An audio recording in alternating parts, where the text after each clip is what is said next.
Welcome, friends of Dice Never Lie. My name is DM Marathustra. Tonight we're going into the Order of the Storm and a return to the city of Yithrin. This is Rime of the Frost Maiden. You all had made that trek from Illusions towards the Transmutation Tower.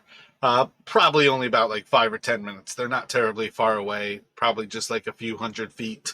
Moving cautiously, it's definitely a little bit slower. But you've basically made your way to this tower. This is the first time you've really investigated the Transmutation Tower, other than kind of spotting the actual symbol of the tower itself, which I just dropped into Discord. It's basically the pi symbol. But other than basically recognizing that symbol, you guys never really showed too much interest in this tower. I think it's probably one of the first ones that you might have actually identified, though.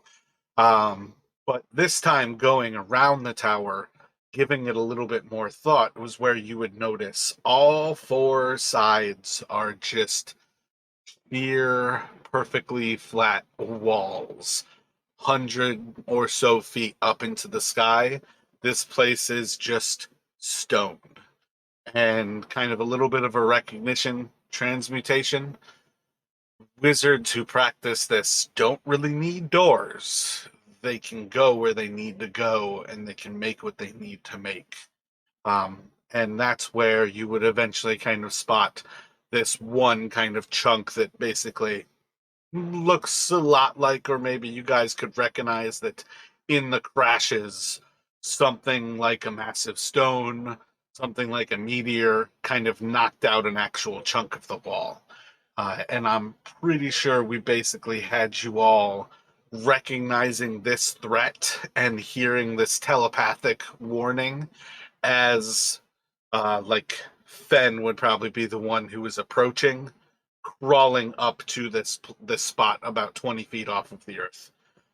But as far as things go, you all are still on the ground, basically at the base of this tower. All right, so the first of these creatures, one that's kind of holding its sword in like a low guard, is going to rush up towards Galeria, slashing out at you. It is going to essentially miss wide as it strikes from above and brings its sword down. With the second slash, it's going to slash towards Fen. And this one, I believe a 19 is still a miss against you, Fen. No, 19's a hit. All right, so 19's going to hit you, and it's not going to deal a whole lot of damage as this thing crosses you with its sword. It's going to do 9 slashing damage to you as it cuts across you.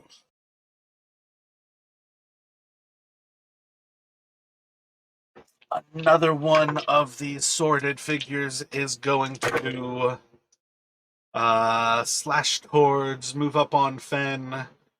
Should also hit with a 15, and it's going to do another 9 damage. This one still kind of in that same initial movement. Its first strike is from overhead, and then the second slash is going to be towards what is that, Brennick, with a 18 to hit. Yep, that'll hit. And that one's going to do 5 slashing damage to you as it slashes across you.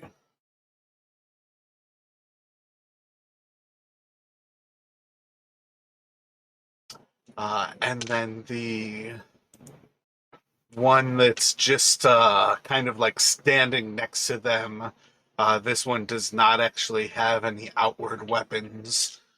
I think it's just going to... Yeah, let me just get a wisdom saving throw from Galeria here.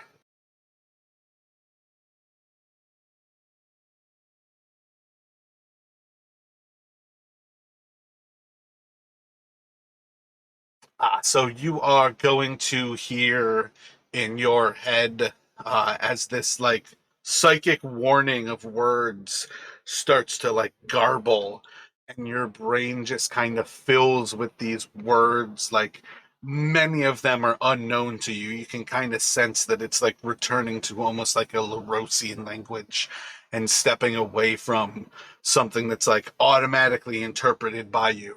And you're just gonna take 5 psychic damage from it. As you save some. Oh, wait, my bad. You saved that. Do 2 psychic damage as you resist much of what it's doing, but it's not quite enough to simply stop it. And then that's going to take us to Galeria.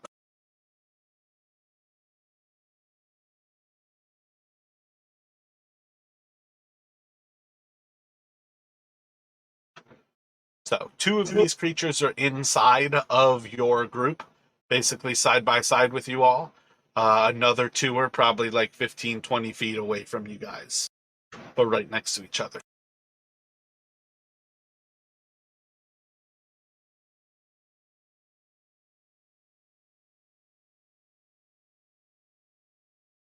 Okay, so the one of the creatures that's inside of me, I'm going to cast Ensnaring Strike on.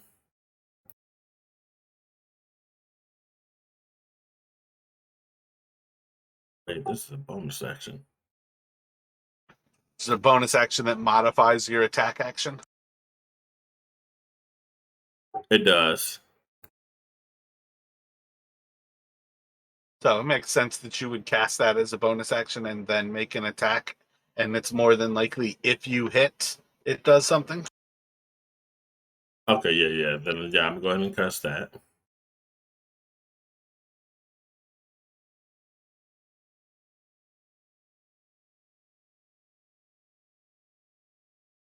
And then I'm making an attack with the Warhammer.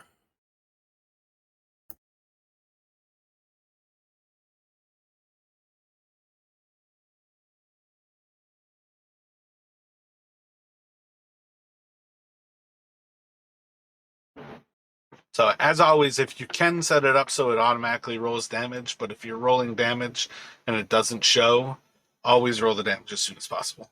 But solid crit. You'll see as the vines do not seem to hold this creature restrained. Okay, and this thing has 2 different damage dice for it, for the Warhammer. It can probably be welded 1 or 2-handed. Oh, and I'm going to do it as it's 2-handed right now because I ain't got nothing else with it.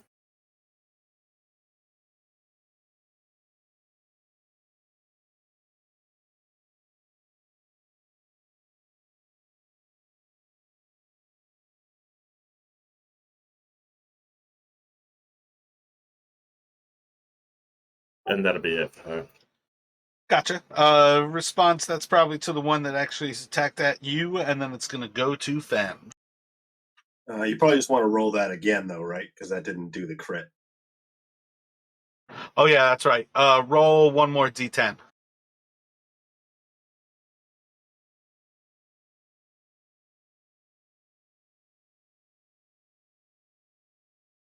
What would you like to do here, Fen? Fen is gonna unleash on the first one, draw out his sword, slash out.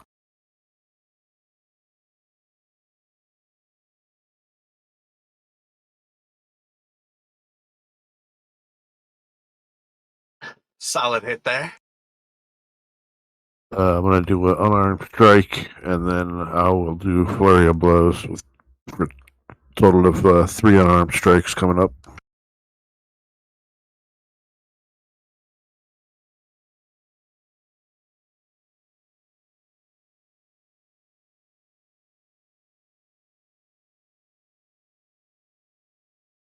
So the 11 will be a miss. The others are all going to sink.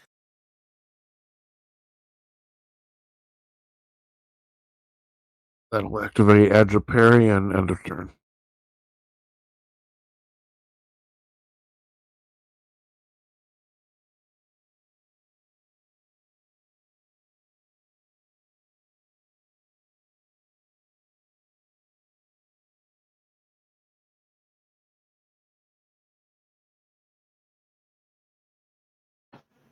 The last of the sorted figures is going to move in, slashing at Brennick.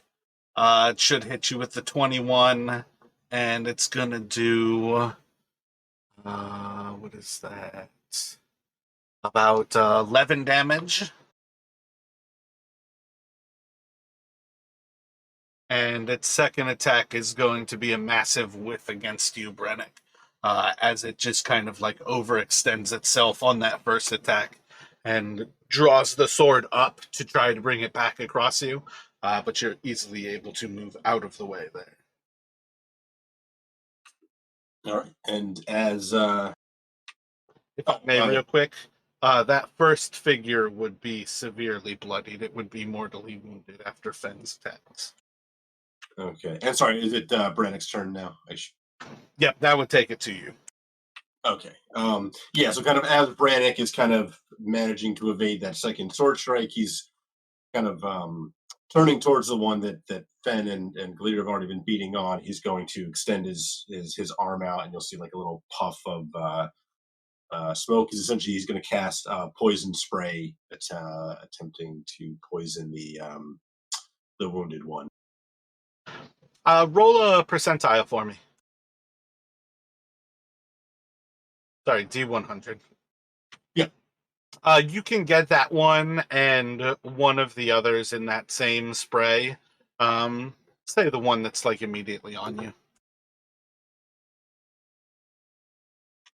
Okay. And it would be a DC 17 Constitution saving throw.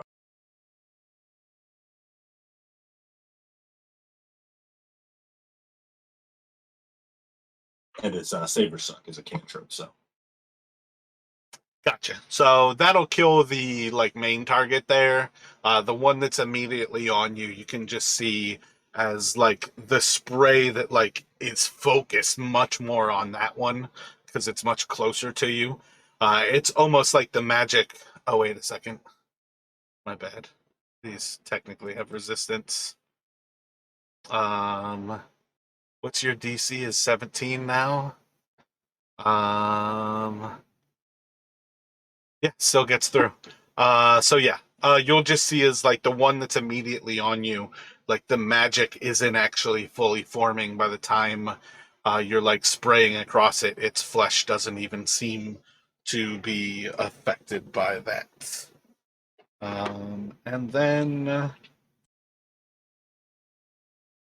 and then the other thing was if there is like room to maneuver, Brannick's going to try and kind of put some distance, essentially try and get a little bit of distance. Even he will do that, even if he's going to take an attack as he does so. But trying to essentially get. what are you looking to do? Like you can definitely make some distance between you. It's not necessarily going to be something that if something wants to get to you, it can't close that same distance.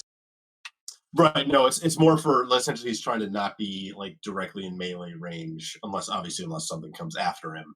But he wants to try and get like 10, 15 feet. You can break away. One will slash at you with a 15 to hit, and I'm pretty sure that misses. Yep, just misses. The next in the order is going to move for you, Brennick. It's going to slash out at you and miss as it just kind of attacks a little bit early. You'll see the sword slash right down in front of you. Effectively, you've kind of moved away from the others, so this one's going to attack you a second time here. And that as well is going to be a miss with the 12. And then the next one is still right between the other two. It's going to slash for Fenn, miss with a 9, as it just kind of slashes from on high. The second attack's going to go to Galeria, and with a 15 should kind of glance off of her armor. As you guys can kind of quickly see, these things have like their basic guard. They attack from on high, and then they slash up as they kind of return to their low guard. And it's going to go to, the psychic. The psychic is going to go for 5 is Fen, I think. Fen, can you do a wisdom saving throw?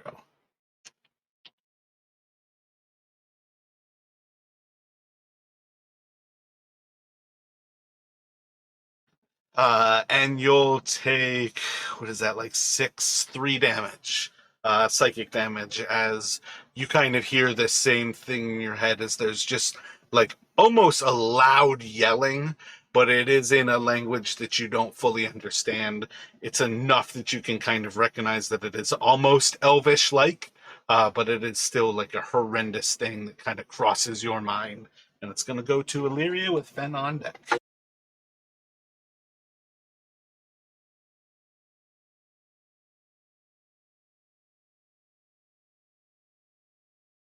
I'm gonna cast Sacred Flame on the closest one to me that's most damaged. Gotcha. Right now, there is effectively nothing that's been attacked by you all. You all focused your attacks on that one being, and effectively have killed it. Alright, well, shoot. Then There's still one right between you and. There's still one right between you and Fen, though. That's your target now. Yeah, that's the one I'm gonna go for with Sacred Flame.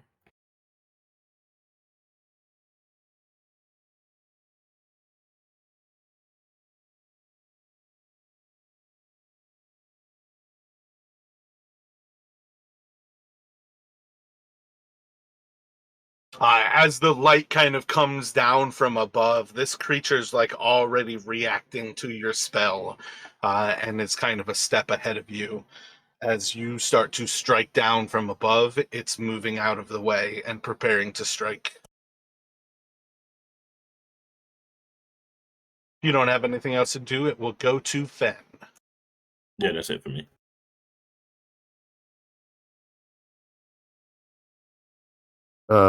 Ben is going to approach the closest one. I guess it's right in front of him still. And same thing as last time.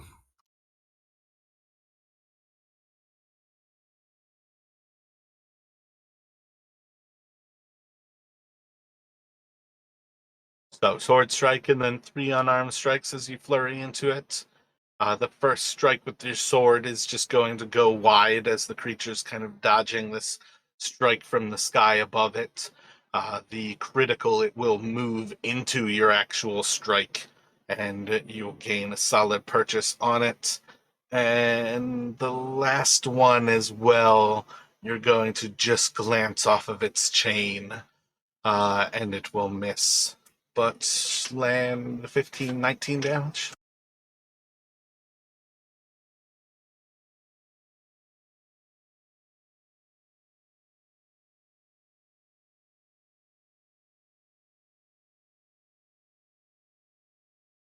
Yeah, that'll activate agile parry and end of turn. So that is the one that is still between the two of you, and it's going to bring its attack down against Fen. Will miss with the 12, and then against Galeria, it should hit with the 21, and it's going to deal 9 slashing damage as it strikes up at you with its sword.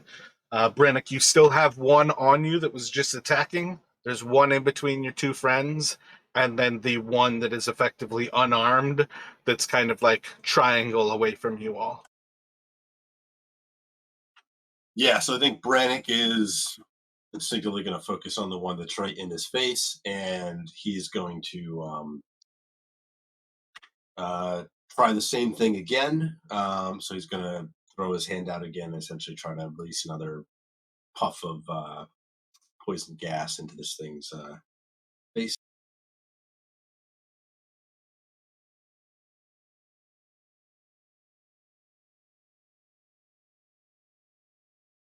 Does poison spray have a chance to affect your allies?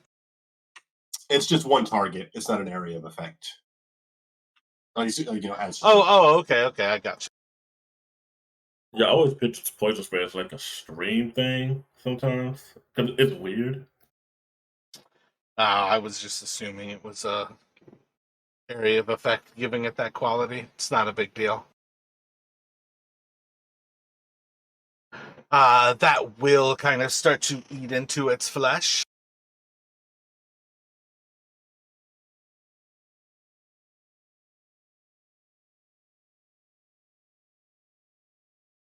But Brannick is not going to get doesn't want to get any farther away from the others, so he's going to kind of hold his ground there.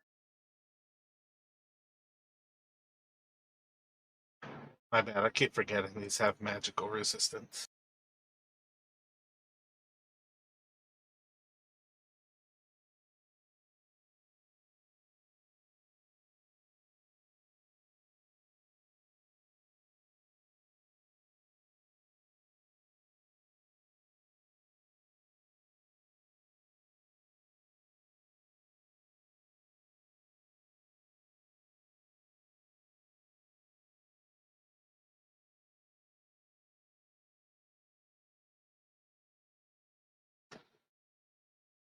Alrighty.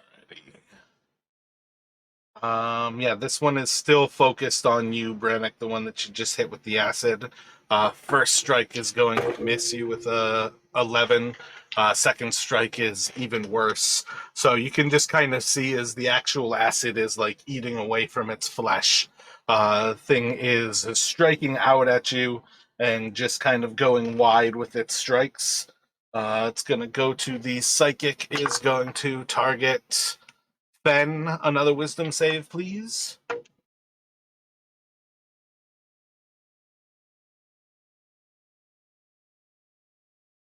It's for 8 damage. Another 4 psychic will get through to you, and it's going to go to Galeria.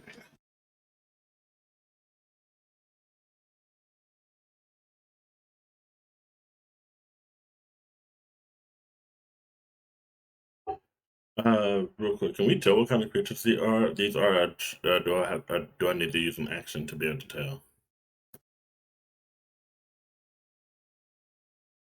What do you mean? What kind of creatures are they? Because I was about to cast Magic Circle and it says pick a creature type, and I just want to know if I can tell what kind of creatures they were. Like if they were celestial elements, fae fiends, or undead. If I can tell, if she can tell, because if she can't, then I was just gonna have her pick one, or if I could use an action to try to tell. What do the rest of you remember about these creatures?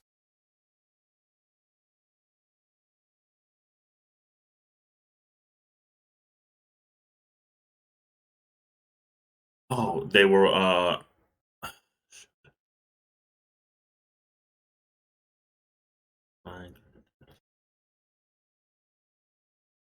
everything is affected by that disease, so they're not. They were once. Oh, they're created creatures. They're created. Well, no, I was asking right now for Justin or Don to let me know. Like, what do you guys remember about what you're fighting here? I was kind of almost thinking there was some sort of like magical construct. What do you guys remember about the play?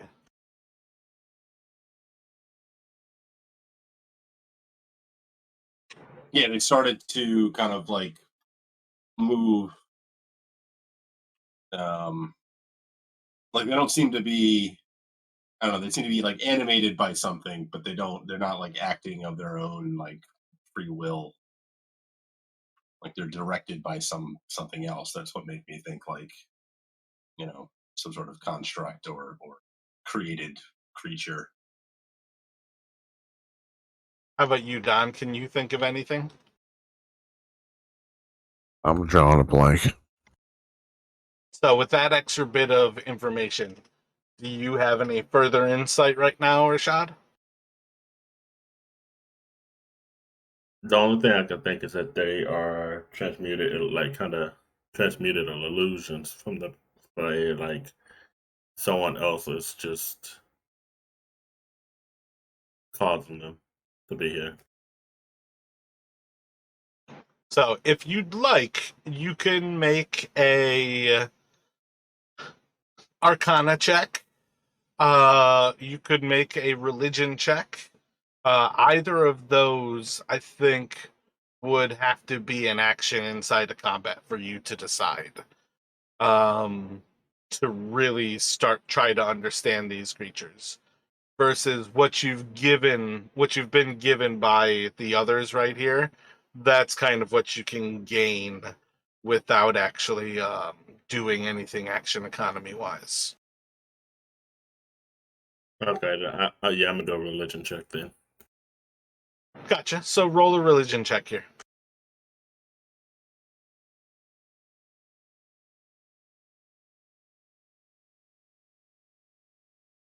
Bruh.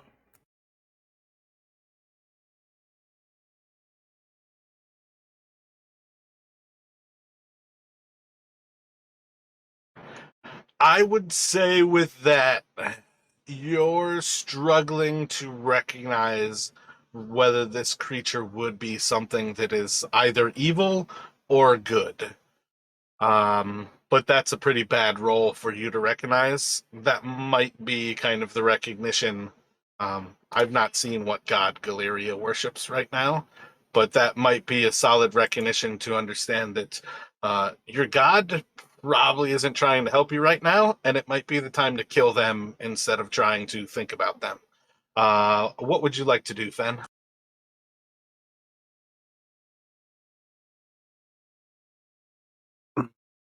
I am going to do 2 attacks on the one that's still standing in front of me, and then Gotcha. You've got a solid understanding that it's probably close to about half. It's not yet bloodied, but theoretically 2 attacks, like really well done, you could definitely kill it. all right. That's just going on from how you've already like beat into the other one. What were you gonna do with the rest of your turn? Or is that just normal, like Well, I was gonna plan on divvying it up, 2 attacks on the one still standing, and then go to Brannick's and do 2 unarmed strikes on that one. Gotcha. Do you think you're going to break away from combat even if you don't finish this one? That's why I was gonna just do the 2 attacks first, and then see where I was standing. Gotcha. All right, here we go.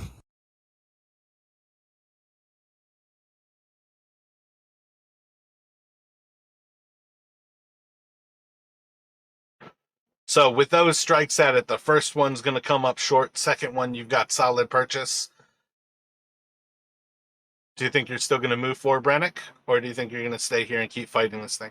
And I'm gonna stick in front of the one in front of me, and two more unarmed strikes.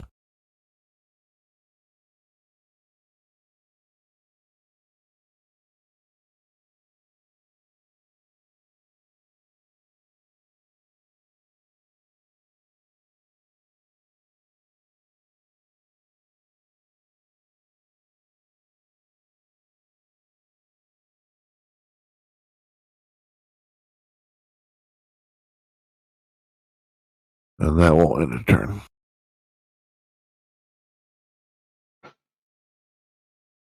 So you'll start to see like the first signs of its body kind of breaking down from your strikes. And you'll see the kind of initial signs of it being mortally wounded as you kind of finish up those strikes there. Again, normally with melee combatants, I'm not going to give you what the damage does until the end of your turn. I want you to know what you're going to do with your turn and like act that out.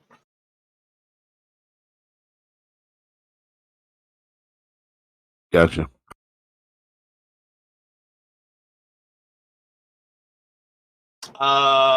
Let's see. This one is right next to you guys. It's gonna go for Fen. Should hit with a 21, and it's gonna do 8 slashing damage to Fen. And then second attack is gonna go towards Galeria, and I don't think this one's gonna hit with a 16. Yeah, misses. And then it's back to you there, Brannick.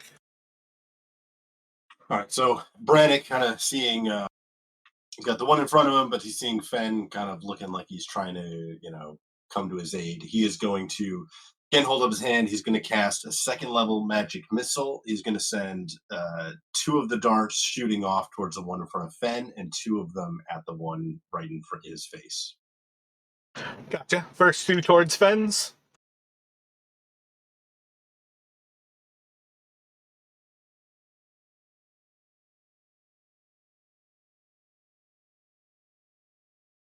So 8 to the one in front of Fen, and then 4 on the one on Brannick. So you can kill the one in front of Fen and Galeria. You've got the one in front of you, still looking otherwise healthy, despite these 2 darts kind of sinking directly into like its chest. The other one, its kind of chest cavity, like blows out with these missiles. You guys still have the other creature at a distance, and then the other one that is right next to Brannick is next. It is going to stick to you here, Brannick. It's going to miss, and twice, just 2 slashes across you, and it's just enough where you're able to kind of maintain your dexterity to hold away from it. And then the creature is going to make the psychic attack towards, I think 5 is Fen again. Yeah. So Fen, another wisdom save. And this one is for 8, so 4 psychic damage to you as you hear these same like garbled screams in your head, and it will go to Galeria.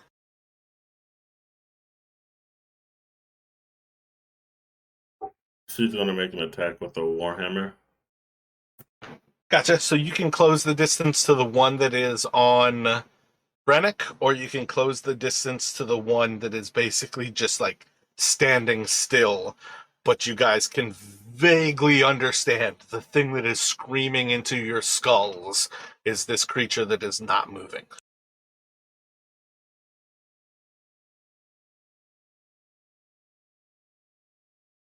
Which one are you moving towards? I'm gonna go for the one that's screaming into our heads. Gotcha.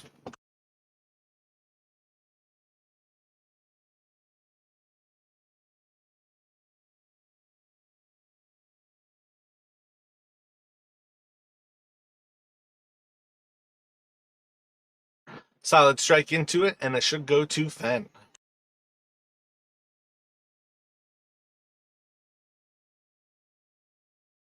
And it's going to close the distance to the one that's threatening Brannick and unleash, same thing, sword, alarm strike, flurry of blows.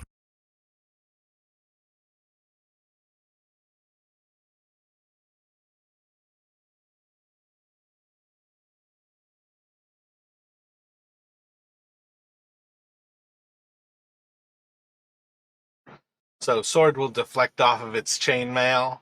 The first of the unarmed strikes, you're going to find kind of just the point straight through its mail and to this kind of cold flesh that these things are created of. The second 2 and the last 2 will also hit. Putting another 25 bludgeoning down. This creature will be bloodied when it comes back to you, Brannick. All right. Brannick is. I think he's going to.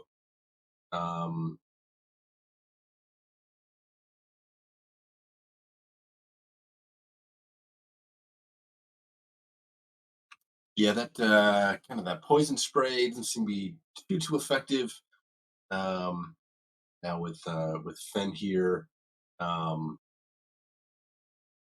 think Brandon's going to chance it and just try a firebolt from kind of melee range, so disadvantage. Gotcha. Yeah, at this point, you've kind of seen well enough these things are resistant to magic. These are magical servants. I don't think you guys should know any less at this point that these are effectively the rank and file of this great mage society.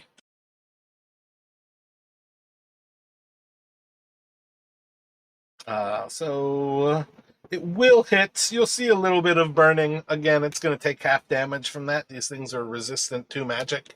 It's now right next to Brennick and Fen. And it's going to go for Brennick again. 15 is a miss. And then...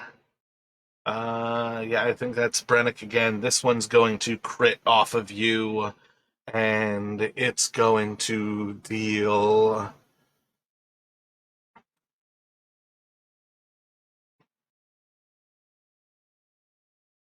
16 slashing damage as it cuts across you with the upward slash. And then the psychic one is going to focus on Galeria. Make a wisdom saving throw for me. And it's just going to do 3 psychic damage. A 1 if you save. So 1 psychic damage here. And then it's going to go to Galeria.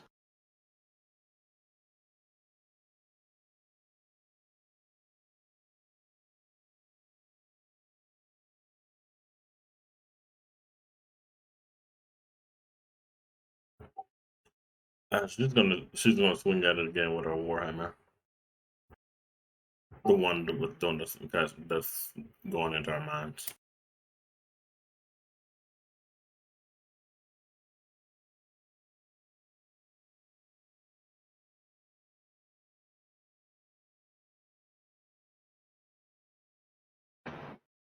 Are you happy with that?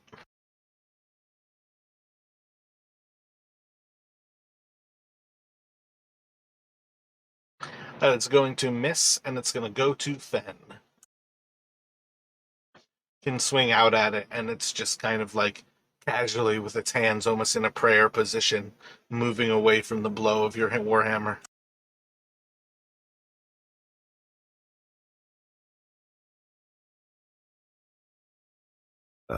Fen is going to. I think this time he's going to add Death Strike to the first hit.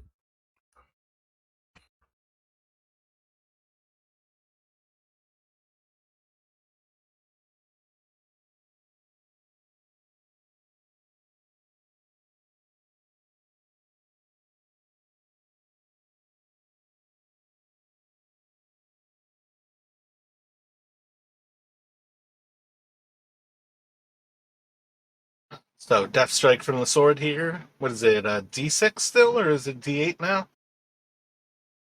It's still a D6.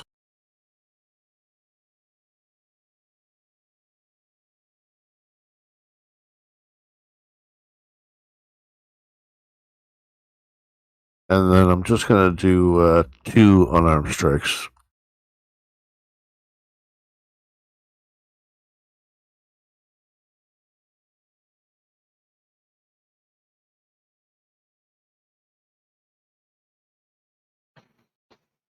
With the second strike into the creature, you'll see Brennick as this thing kind of starts to melt before your face, before pretty quickly it's kind of disintegrated away into dust. There's no longer a creature on you. Galeria is still fighting the one that is pretty obviously the... Actually, I don't think you've actually heard the psychic screams. But Galeria is still fighting the last of these teal-blue creatures. What would Brennick like to do? Yeah, so Brennick's gonna move towards them. If he can close within about 20 feet, he'll kind of pull up, seeing that what he's been using so far doesn't seem to have worked. He's gonna pull one of the 2 daggers that he holds and actually throw it at the remaining creature that's in the fight with Galeria. Yeah, I don't see any reason that you can't close into them where you don't even need to throw it if you want to just stab at it. That's gonna. Well, I'm hoping to keep some distance. So. Well, So no, yeah, then actually, if 20 feet's your long, yeah. Well, yeah, because he doesn't know what it's doing yet, so he doesn't know whether it's fighting, magically or physically. as far as fighting goes, you've seen that it's not doing anything then. Okay, in that case, he'll close if he can just. Yeah. That's why I say with a wizard, you would recognize that thing as probably a caster because it's quite literally basically stood completely still. Gotcha. Okay, in that case, yeah, he'll just close in then. Yeah, but mess with the stab. Yeah. So striking out at it with your dagger, it's still a little bit too deft. This is kind of like oh man, Under Siege, where crazy cop psychotic guy is like the retired SEAL and he's a cook in that episode. He's just like dodging these strikes from the two of you, not showing any signs of any actual physical effort to avoid being hit. But effectively, it's going to go right back around. It's going to target three is, I think, Brennick. Do a wisdom saving throw for me on this one, Brennan. And I did to roll the damage. You're going to take.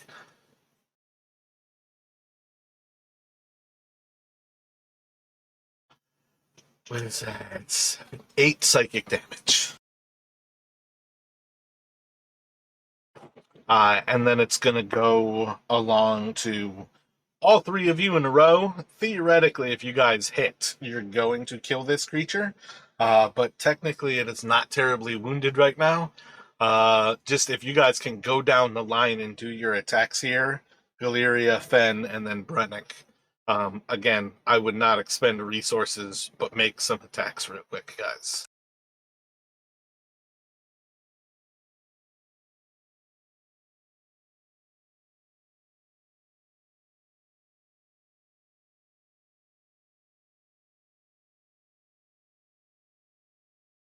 Yeah, solid hit from the Warhammer. By the time you guys are wailing into this thing, this is definitely Caesar getting ganged up by the Senate, and this thing will turn to dust before your eyes.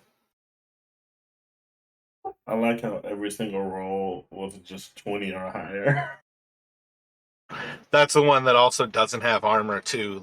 But again, that's one of the reasons why I was like, yeah, you guys shouldn't be able to not kill this thing.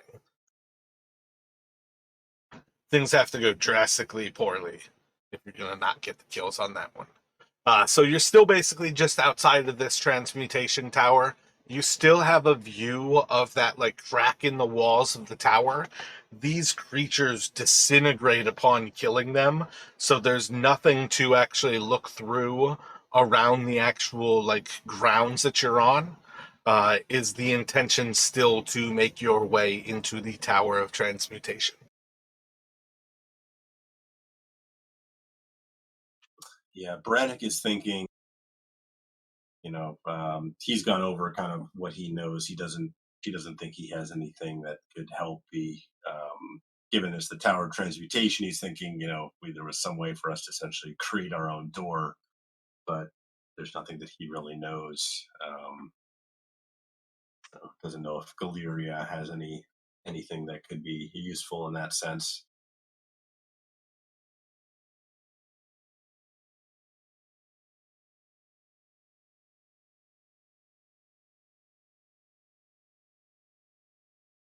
Hold on, naturally. Hold on.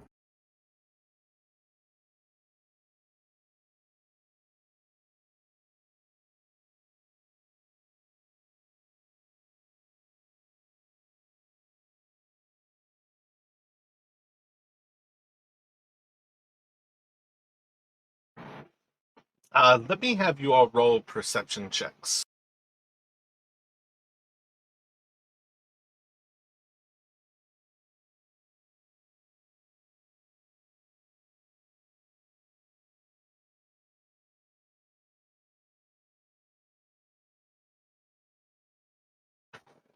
And as you kind of glance around to survey the area, you're going to see another one of those stone gargoyles perched atop one of these structures near you. Probably a little bit to the east of you all. You can kind of see it like near the meditation chamber that Brennick had kind of like mentioned last time.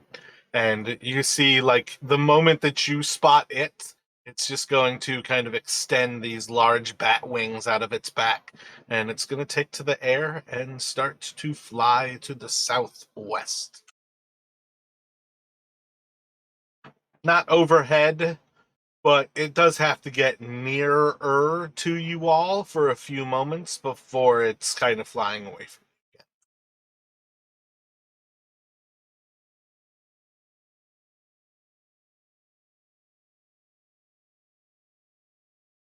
And it's been pointing this out because Brannick would not have seen it on his own.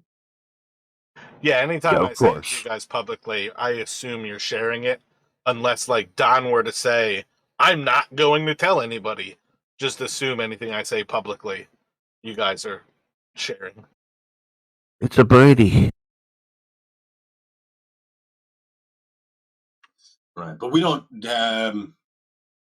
I'm sorry. I'm trying to remember if we know anything about these creatures.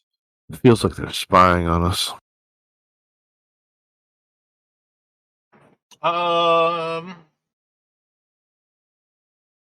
Like I know out of Feel- game, we've learned a little bit, but I can't remember if there was any in-game knowledge that we had or not. I feel like we had a roll for it last session, and it didn't go well. I didn't really record anything about it because it's kind of a minor thing. But yeah, I would stick with Ben understands you guys are being spied on. You guys don't necessarily know a lot about why or where from. Do you think we should follow it?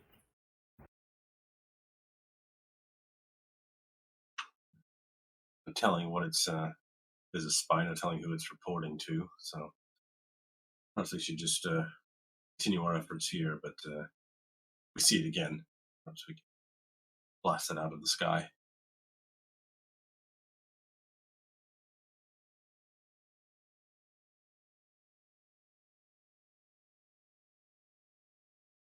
Did you find what you were looking for, Rashad? I did not. I could have swore I had a spell called meld with stone. Because essentially what I was going to say, what she was going to suggest that she could meld with the stone on this side and try to pop out on the other side to see if there was a way to let them in from the inside. Feel like that's a druid spell. Not sure if there's a way clerics can gain access to it, but druids tend to be a little bit different kind of magic than divine magic. I think clerics can get it, but I don't think the spell works like that. I think you have to, when you come out, you pop out exactly where you went in. That's normally how I would treat with it. It would be a lot to say that you could walk through to the other side. Oh, I don't found know it. if you've got... What were you saying there, Rashad?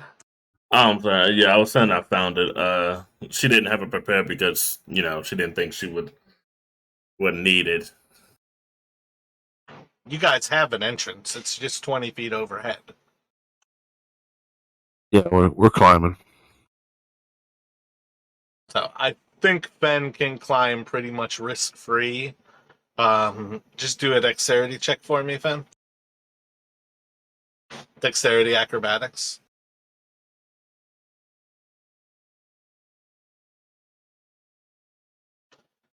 Yeah, by the time you guys like finish kind of discussing this, like Fen's already kind of like up top there, kind of like reaching out.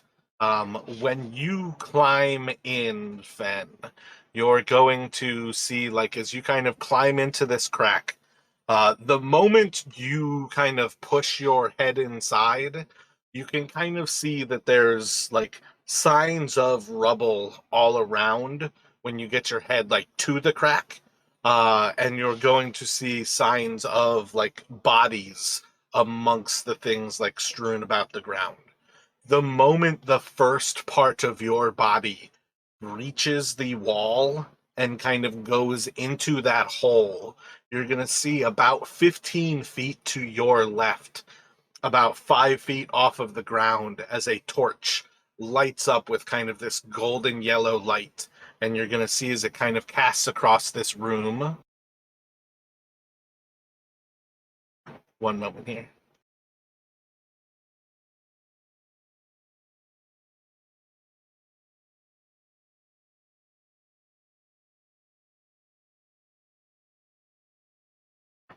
As it kind of casts across this room, you're going to see that there's like two different bodies in this room.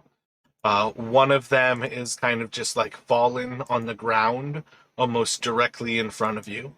Another one is kind of propped up against the wall just to your right. And then you're going to see that there's boxes and all kinds of things like in storage in this room.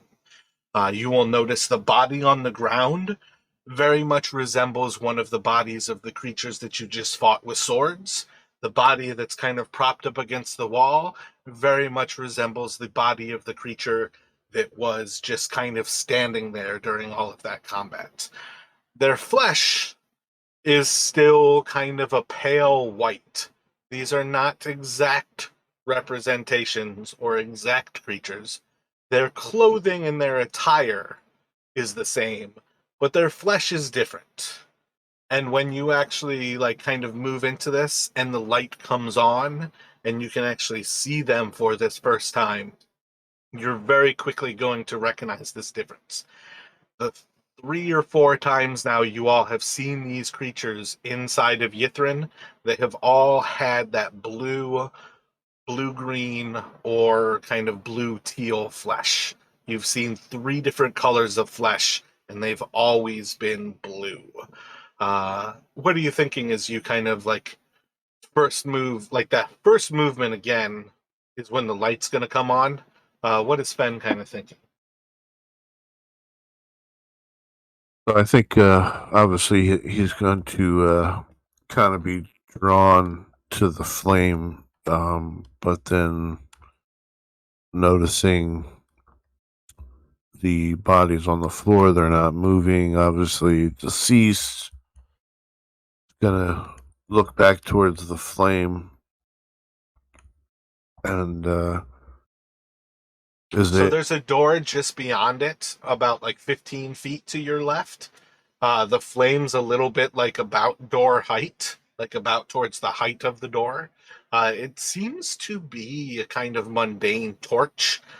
You would also have a vague understanding that it was like the moment you were inside of this room, that light turned on.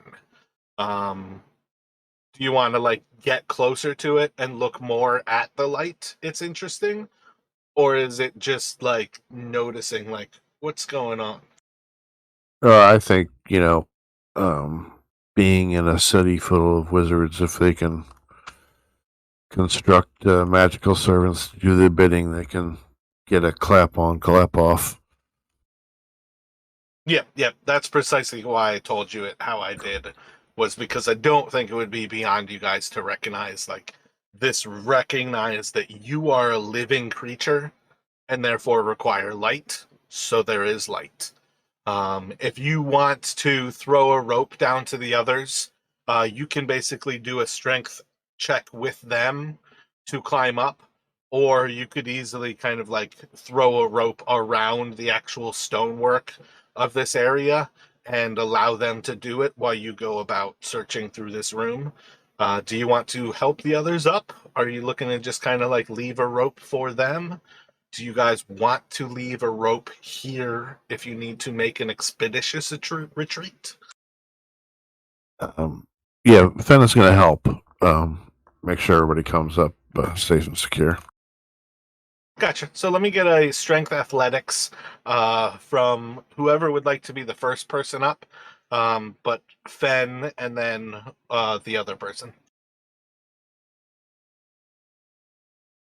Who's coming first? Yeah, Brannick will go or follow Galeria.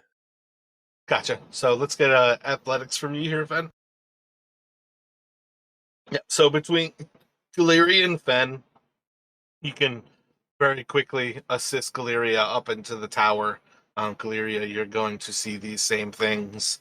And then one more athletics from Fen and from Brennick.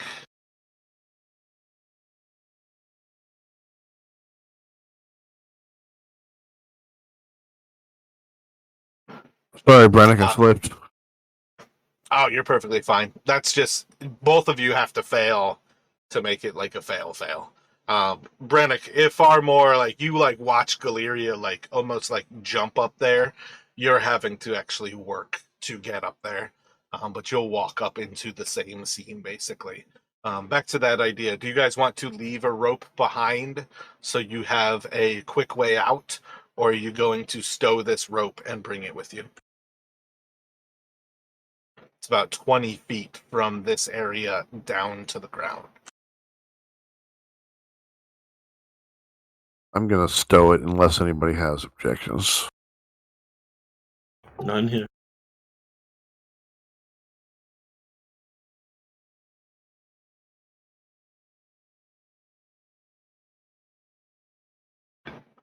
And So, then, Galeria, you've already expressed interest in wondering if these things are celestial, fey, fiend. You're seeing a few of these creatures. What are you thinking as you see them, as you walk into this area and see these creatures with like pale white flesh?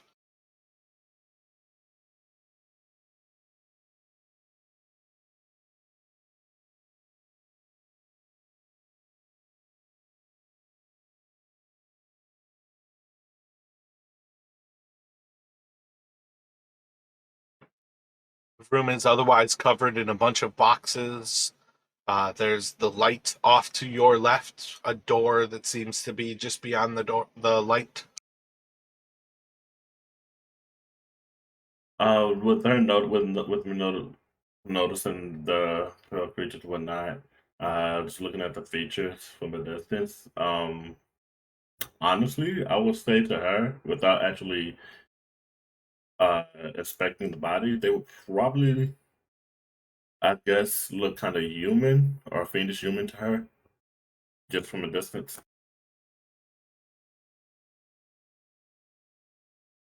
Why do you say fiendish?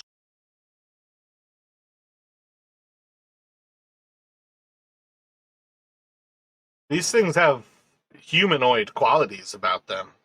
There's nothing technically fiendish about them in the least bit. Yeah, that's yeah, because that's why I said human the first time, like fiendish human. I was like, it could be fiendish human, but yeah.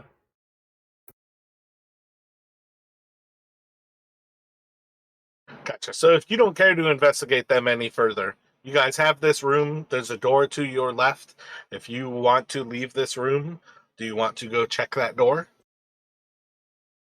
So Brannick wants to maybe try and pry open one of these boxes. He assumes this is some sort of storage area, but Gotcha. You could roll perception to look around the things that are like scattered in the room, or you could do an investigation if you want to break a few open and kind of look through them. yeah, he'll go ahead and break open a couple of boxes.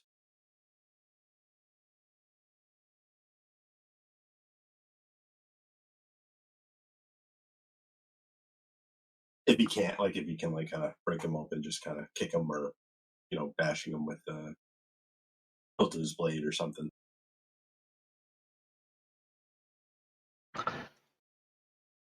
So you're gonna find some of these boxes are filled with clay. Some of them seem to be filled with ash.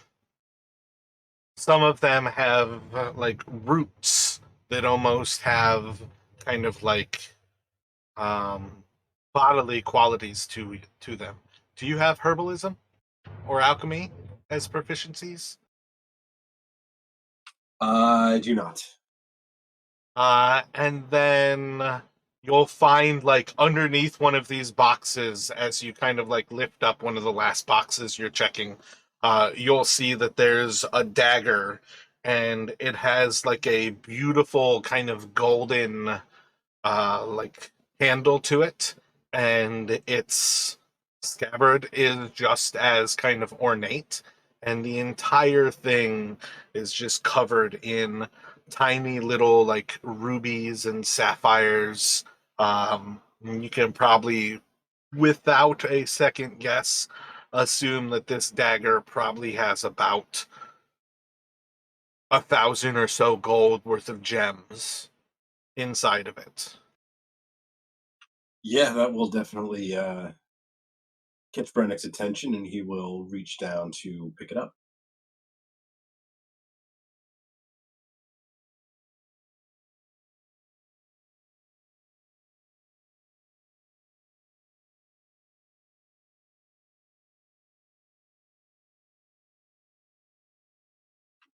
Brennick might think that, not sure like what he can identify the roots or anything like that, but they seem like, I don't know, maybe there's some sort of components, or would be his guess.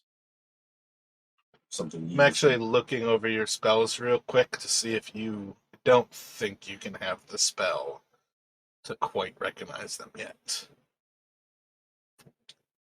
Yeah, I'd say unless, and because you don't have the proficiency, because you don't have the spell, you might recognize them. Do an Arcana check real quick.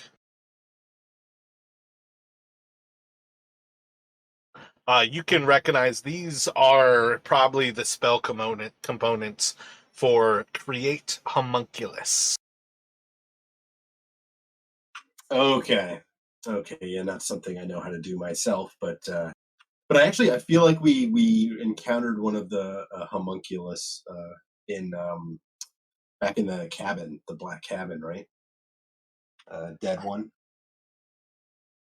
So he knows like they exist.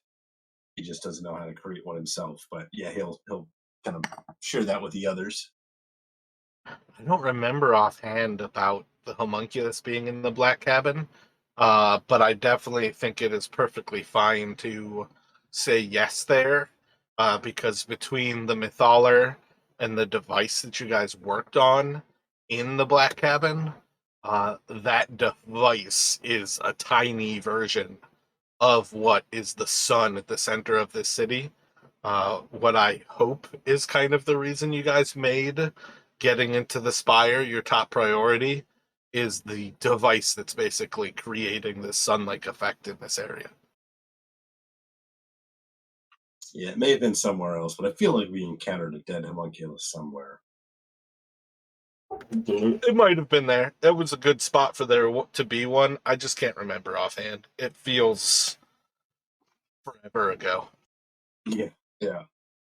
That's one of those things where if I looked into my notes, but there's no reason to really dwell on it. Like, you crushed a nat 20 with a 33, you can definitely recognize that those are the components for Create Homunculus.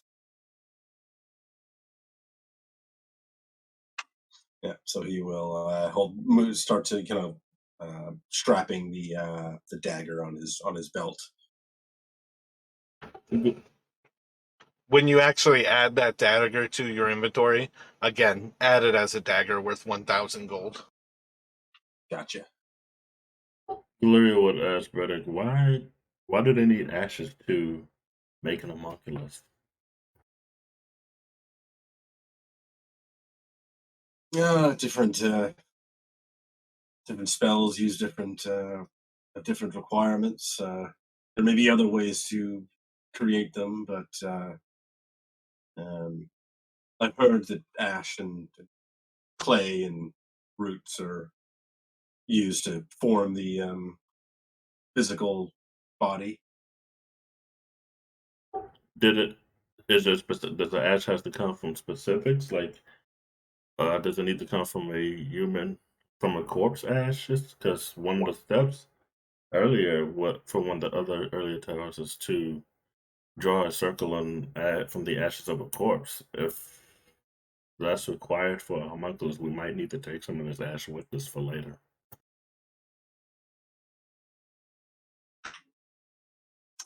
I don't think I'd probably be able to identify what the ashes came from, but we can definitely, I think that's a good idea to maybe gather some up in um, like an empty potion vial or something.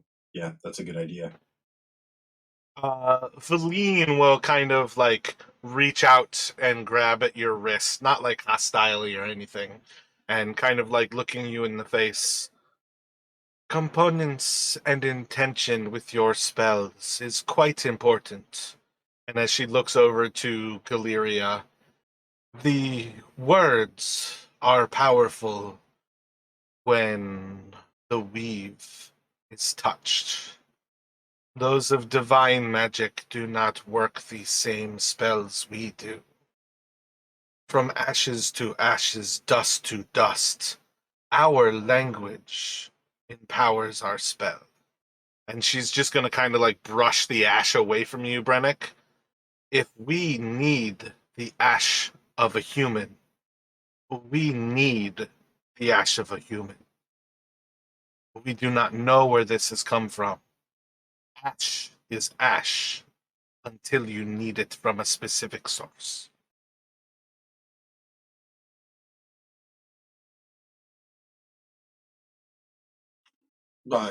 Fair point, Valine.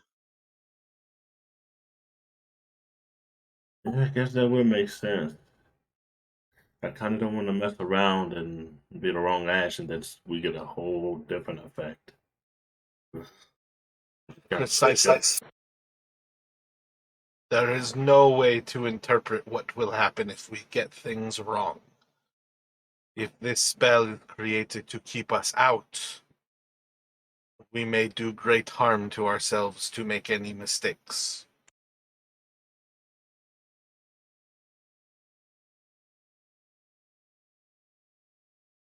Galeria will kind of look back at the two demon bodies back there. She's just like, she was like, I don't want to do that. And she just kind of like heads over towards the door, and Galeria's gonna try to open that door now. Door opens, and as you kind of open it into darkness, you'll see, as in kind of a quick little instant, there's going to be a just like the silence is going to kind of break as you hear like the little bit of the torch right by your head to your right, and you'll start to hear a little burning ahead of you as two lights kind of flicker on in front of you, as this room as well basically has the sensation of life has entered the room. It's going to spark light, and you will see that there's a hallway about 15 or 20 feet ahead of you. There's some things kind of scattered across the ground, and you will very quickly see that there is indeed a skeletal body just kind of laying across the ground. I'm imagining she's gonna cautiously approach it and inspect the body. You can roll a perception check.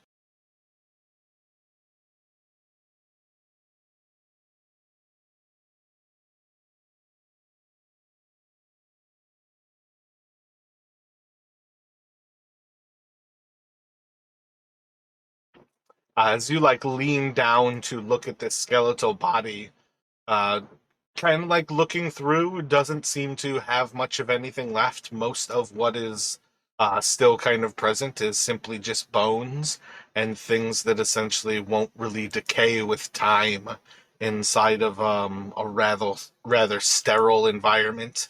In this cold, it is effectively mummified through time.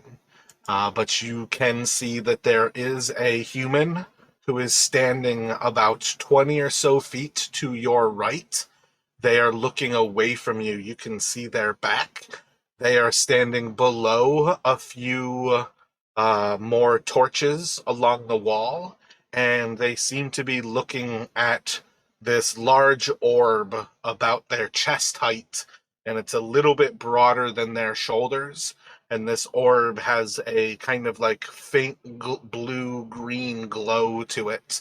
It sits atop a black little pillar and kind of reaches down to the ground, and this person is reaching out to it.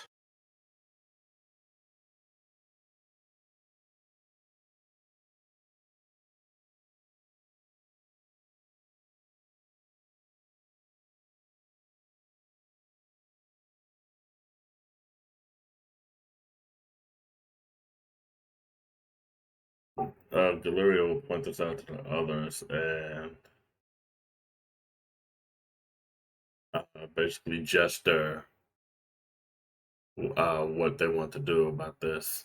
If they want to approach the person or wait to see what happens. What kind of gesture are you making? She's pointing, and then she's basically putting up a palm to wait and then palm to wait and basically pointing again to watch, or if they just wanted to. It's kind of like Roll a performance.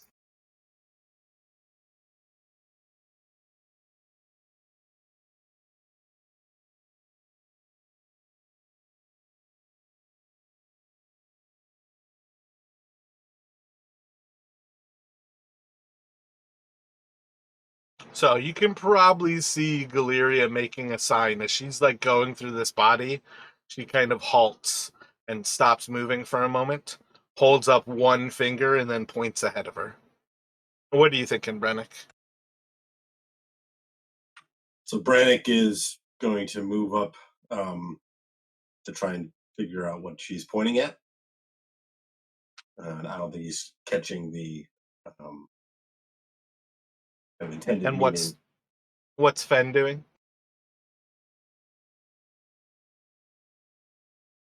Fen is stopping up and looking to see what's going on. Gotcha. So you're just kind of behind them, not necessarily near that like corner at all. Correct. I don't see my token. Oh yeah, you can drop yourself. Okay.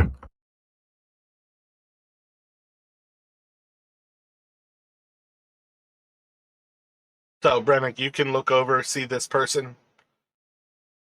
Galeria is looking at him. What are you guys thinking? What would you like to do? What are they? Do they seem to be dressed in like robes or? Roll an investigation.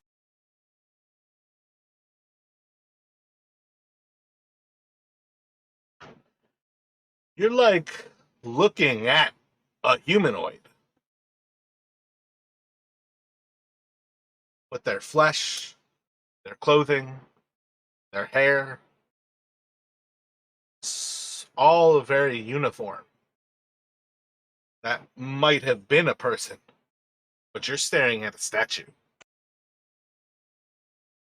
That thing's made of stone.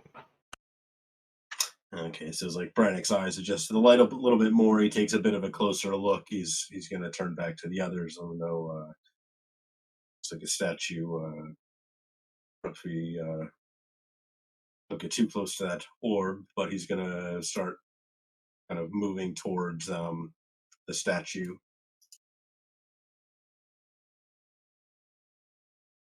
Gotcha. Is falling behind.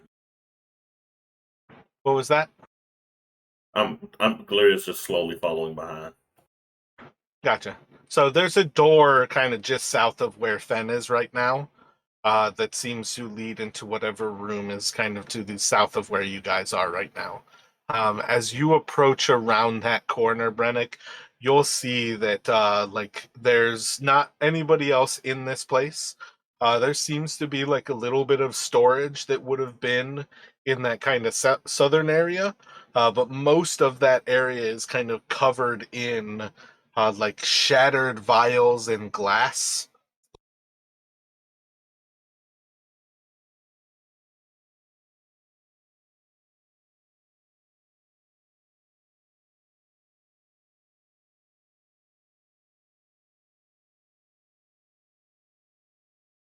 As you kind of look around, most of the vials, most of the glass is shattered. If you spent a little bit of time kind of going through them, you might be able to find some that are still whole. Yeah, Brannick would spend a few minutes trying to see if there's any kind of intact like vials. I've actually meant to ask you, your level 10 divination, have you been going for, do you have dark vision now? Do you have like permanent comprehend languages now? Or are you using one of the other abilities? Had you thought about what you are using? So he's technically only a level 9 divination wizard at this point. Aha, okay. I got you. Because he took the level in rogue, so yeah, he's just at level 9 so right now. Gotcha. Roll a perception here. Roll a perception or an investigation. Can roll an investigation, so I'll switch it up.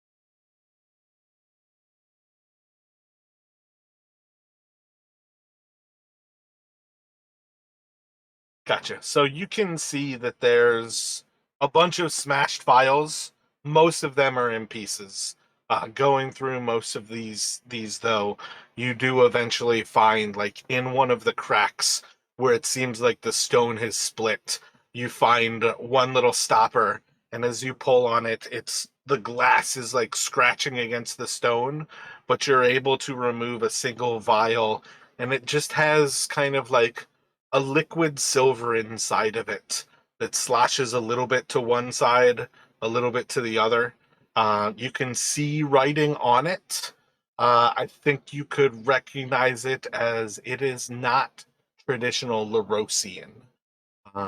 But this would get us back to you can burn a spell slot to cast it. You could show it around to the group to see if some of the others might recognize it. But it doesn't seem to be the dwarvish script that Larosian has tended to be written in. Yeah, so he will bring it back and show it to the others, and seems So Galeria or Valine could pretty quickly recognize that this is written in Draconic and that it says Quicksilver.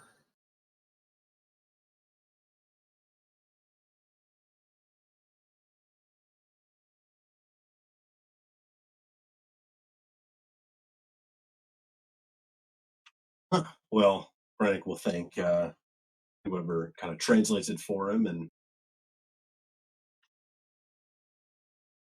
kind of put it away in his kind of pouch pocket.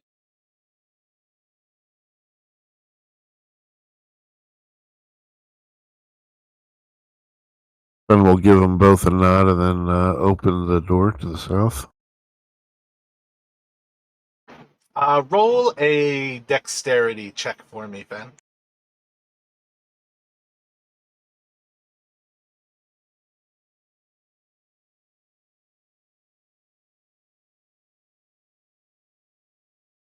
So as you open this door to the south of you, you are going to see it doesn't open into anything below you. There's no floor. You can see down into the darkness. You probably can't even spot the actual sign of the symbol down there, but you can see that there seems to be like pillars and a little bit more open of a floor plan than what you guys are in. You can spot that there's a pillar basically in each of the like northwest, southwest, southeast, and northeast. And you can see that there is like that stone tablet where the Tower of Transmutation symbol is on. I don't think you can actually make out the symbol right now, though. But you can see that that is about 20 or so feet below you. And when you look up, you can see just into an abyss of darkness, at least what is it? At least like 20 or no, at least about 40 or 50 feet before you lose sight into the darkness.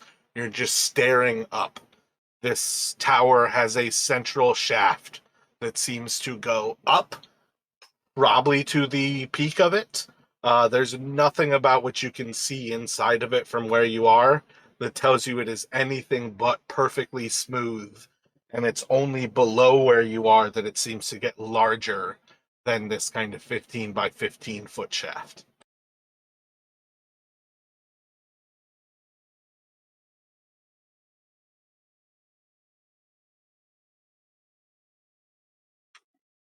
Imagine there must be some way to traverse this this way. Perhaps should we check down below? Perhaps there's a platform or something.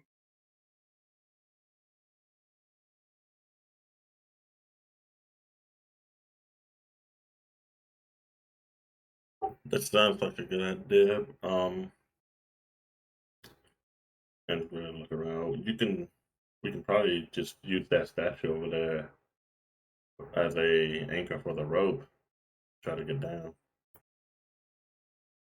Yeah, that's what I was thinking too. Is the statue fixed or sufficiently heavy enough to use? Move closer to it and roll an investigation.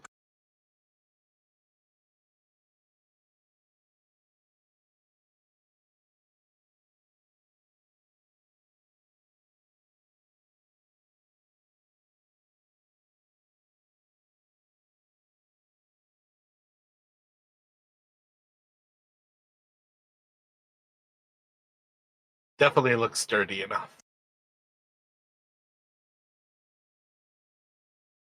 Just gonna tie a rope around it and kind of lower yourself down into the shaft.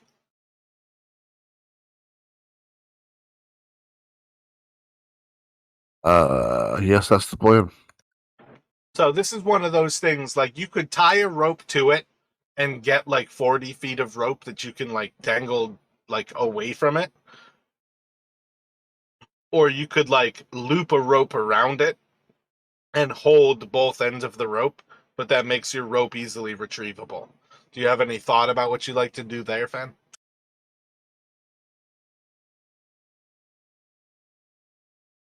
Wait, say that again.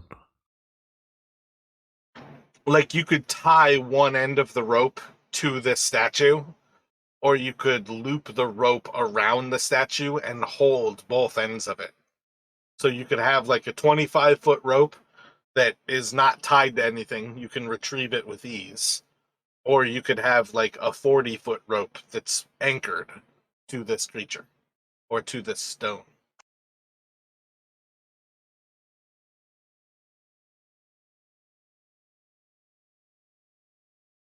I guess anchored. Gotcha. Who's going to go first? Galeria would offer to go first, and just in case, she can handle the most damage. How much does Galeria weigh?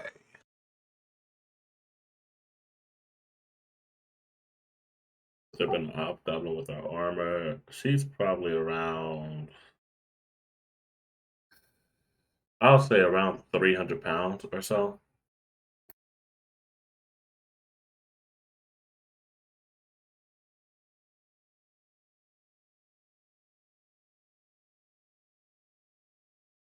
I feel like that is an extremely low estimate. Yeah, I did it based off my weight.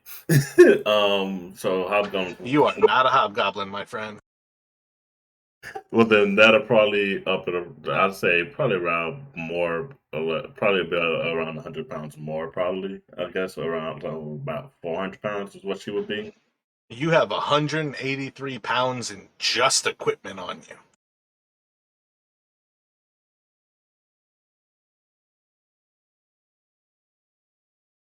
All right, give me a second. Let me do quick math. So let me just remind you all real quick. Fen can't really die from falling. He's a monk. He floats.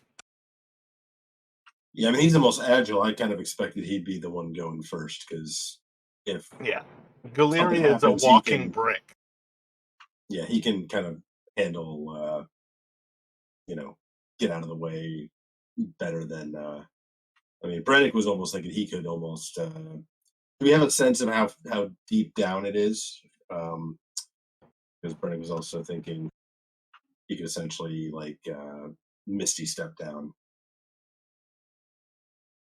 I think for Fen, he could easily tell you all that it's probably 20, 25 feet down. All of you climbed up to where you are, where you have a solid idea that it's about 20 or so feet to the next level. Oh yeah, yeah, right.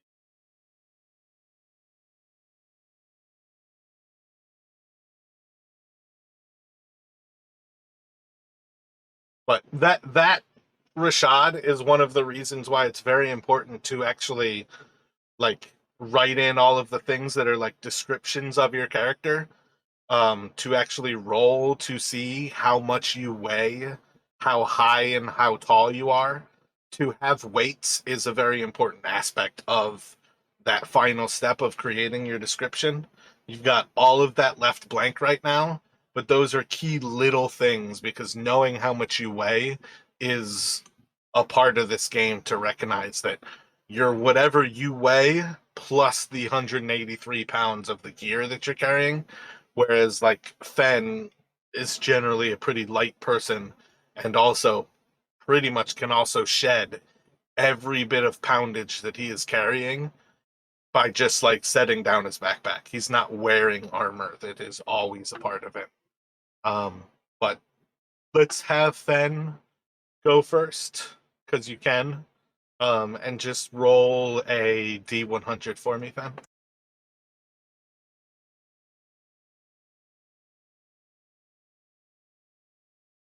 Yeah, you can slide down the rope and descend into this room.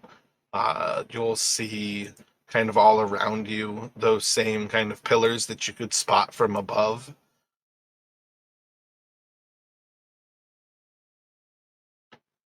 As soon as you start to descend down the shaft, and including those who are above you, when you like slide more than a few feet down the rope, essentially once your head is kind of like about at the height of their feet, you're going to see as lights flicker on in the room below you.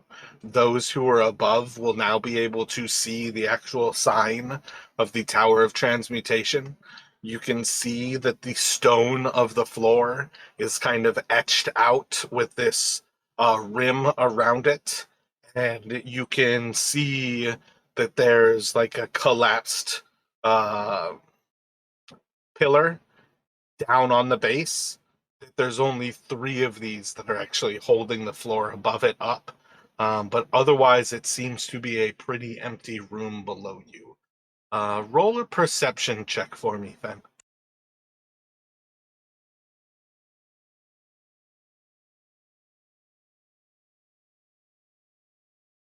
When you like set foot down at the base of this rope on this kind of like marble flooring, you'll feel that there's a little bit of a cant to it, that it's not perfectly level. As you kind of step out of that central area, you'll feel very quickly the rest of the floor around the outside of this area is all perfectly level. But that central little part of it, and you might get like down a little bit lower to look at it from the side, you can see that like one corner is a little bit higher than the others. 2 of them are kind of almost at the same height, and then one is almost sunk a little bit beneath the floor.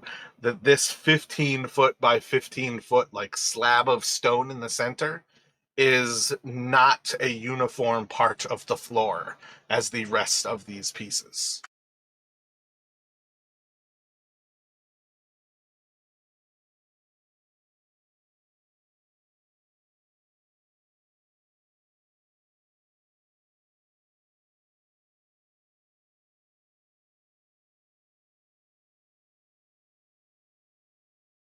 And then I guess Fen will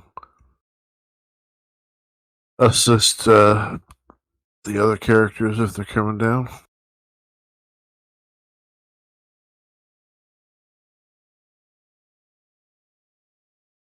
Yeah, Rennick will, seeing that it seemed to be holding okay for Fen, he will move to climb down the rope after him.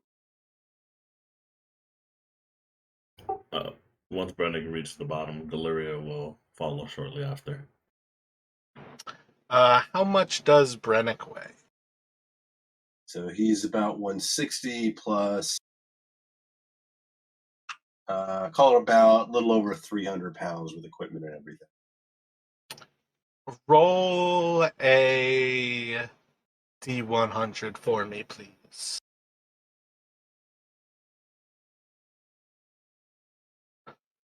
So you can kind of tug on the rope, feel a little confident, start to slide down, and you can descend down into the same area as where Fen is.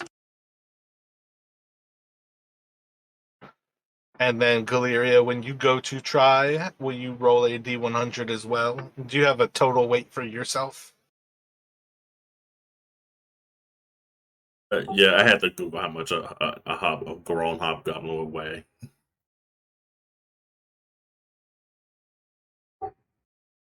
So Galeria would weigh with armor and everything. It would be 383 pounds.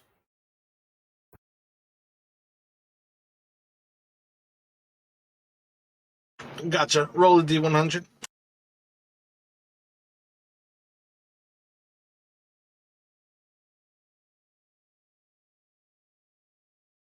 And you too can descend down into this area.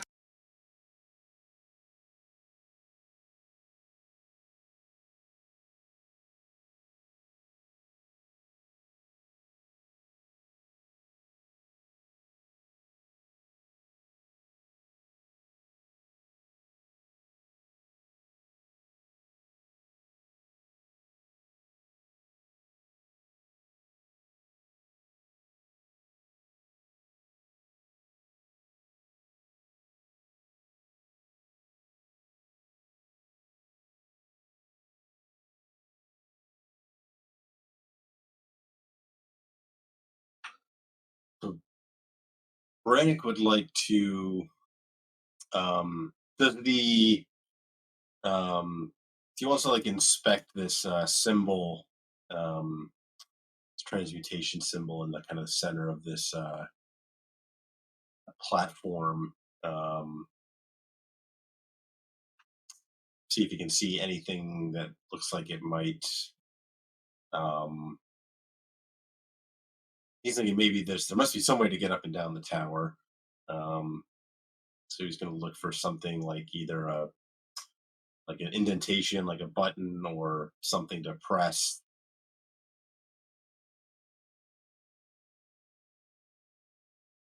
Gotcha. Are you just like looking over it for physical things, perception? Are you looking for things that make you think there is a magical source to this, like just trying Arcana? Are you going to cast a spell that gives you some sense? What are you thinking here? I think he'd start with a visual inspection, but he's probably going to. His plan will be to cast detect magic if he can't, like if nothing immediately comes. But he would have to take 10 minutes to do it because he does not have it prepared. But he'll start with like just like kind of a visual inspection. So, I think, other than what Fen has already discovered, I think you're going to kind of come back with the same response, where you can vaguely understand that this bit of stone in the center is not leveled with the rest of the floor. Um, I don't think there's anything else to really pick up here. There doesn't seem to be anything that is anything but smooth stone, except for where the stone seems to have just kind of like gone off level, kind of like how cement will sometimes like heave in the winter months. Right. So, but there's no like visible like creases or anything between aside from like the indentation or the difference, the slope. Is there any like kind of crease or gap between this part of the floor and the rest of it that Brannick can see? Like there's definitely like again like one edge is like lower than the rest of the floor. One edge is a little bit higher than the rest of the floor. There's a certain level of you can see that 15 foot of floor is definitely like not meant to blend into the rest of the floor, and it's also like heaved up and not level. Gotcha. Okay. And also a bugbear should be. Oh wait, you're not a bugbear. You're a hobgoblin. Yeah, 150 to 200 pounds. Yeah. Yeah, I think they're about supposed to be about human size, right? I was really thinking bugbear though when I was thinking about it, because bugbears are 250 to 350 pounds. Oh yeah, yeah.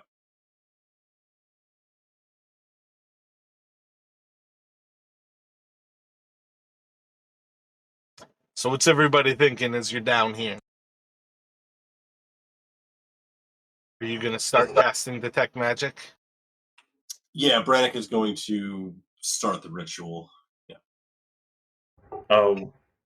While Brennick's actually casting detect magic, Galeria is actually going to kind of reach down at the stone and kind of like see if she can wiggle it or move it, if she's able to pick it up or anything.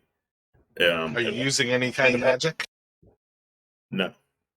You cannot.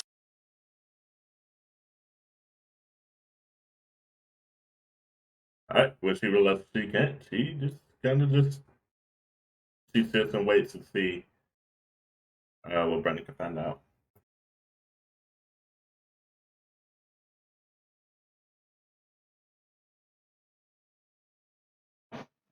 Is everybody just kind of patiently sitting by here? I'm going to spend the time to investigate the room just to snoop around and see if I come across anything. This room is realistically starkly empty. There's little bits of like stone and things that are like kind of crumbled about, but otherwise this room doesn't seem to have anything stored in it. There doesn't seem to be anything terribly interesting about this room.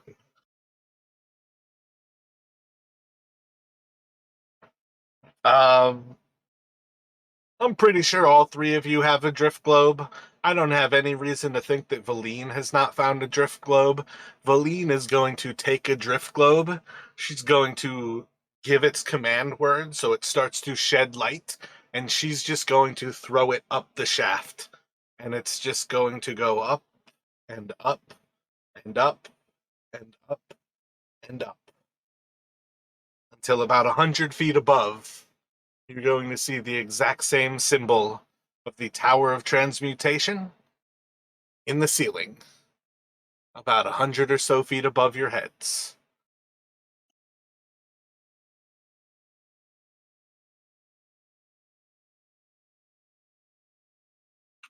Huh. Um, As it goes up, you guys will see one, two. Well, actually, I guess the first door you'll see is going to be opened. It's the one you guys just came through. You'll see another door, another door, another door, and then the drift globe's going to stop.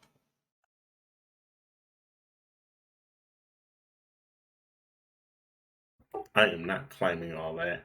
We need to figure out how this thing works. so when Valine does this,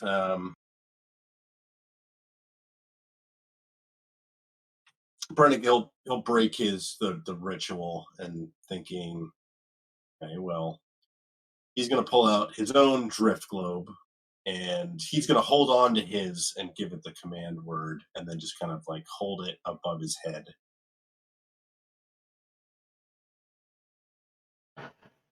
Oh, what are you going for?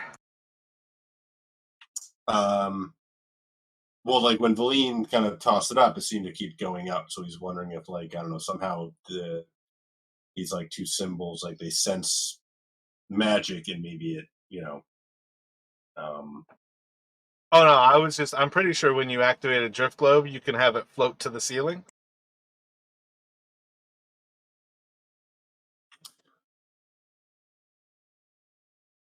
Did I describe that poorly?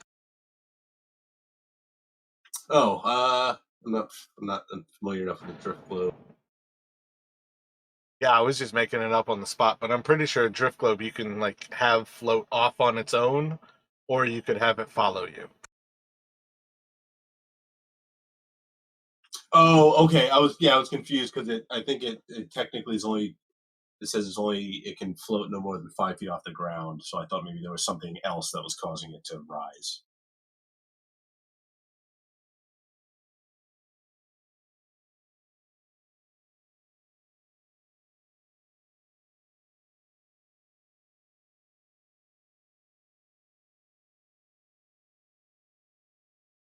Almost like a magical magnet kind of thing, right? It's like it senses magic in it. I don't know, but obviously that doesn't work if Yeah, fuck it, that's my mistake there. Let's say she casts light on Professor Scant and has him fly to the top. Gotcha. Okay. In that case, can I kind of retcon that and say Brannick would still be ritually They're forcing effectively her not doing anything, so there's no real difference when or what happens. But being that it's my basic mistake, that is perfectly fine. Because the next thing that's going to happen is when you finish casting Detect Magic.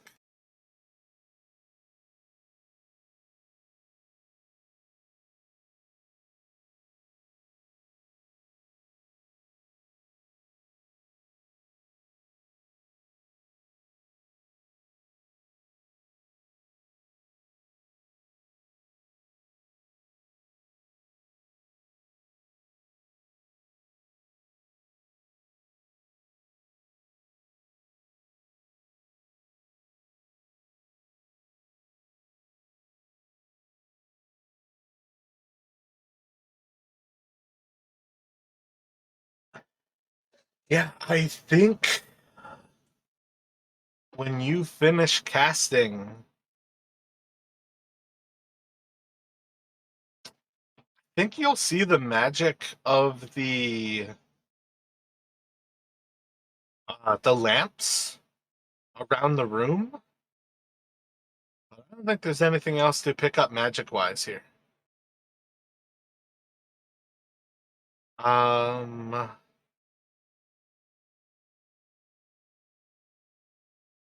Maybe you can see transmutation magic emanating from the ground beneath the actual emblem of the transmutation.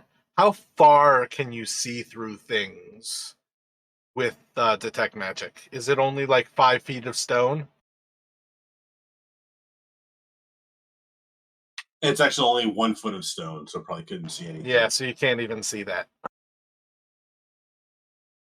Or even like 3 feet of wood or dirt or thin piece of lead.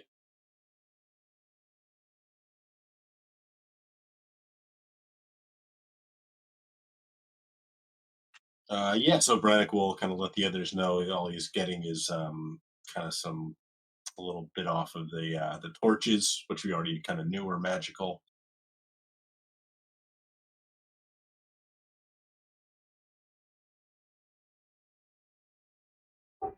You wouldn't happen to know any transmutation spell, would you? I mean, with this being in this tower, simply casting a transmutation spell might trigger something.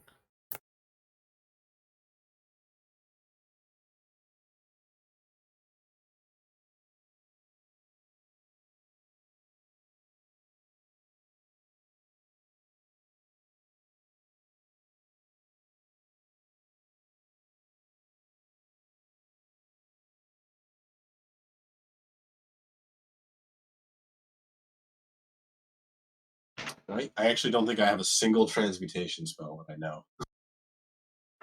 I do not believe that any of my spells are from the School of Transmutation.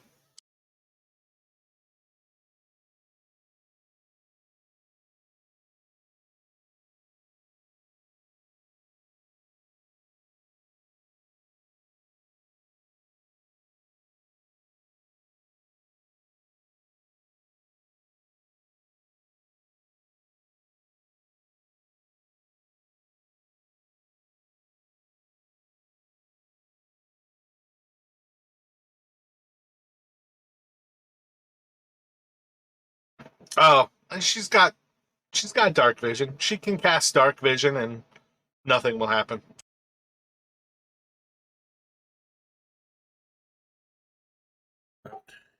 Let's see.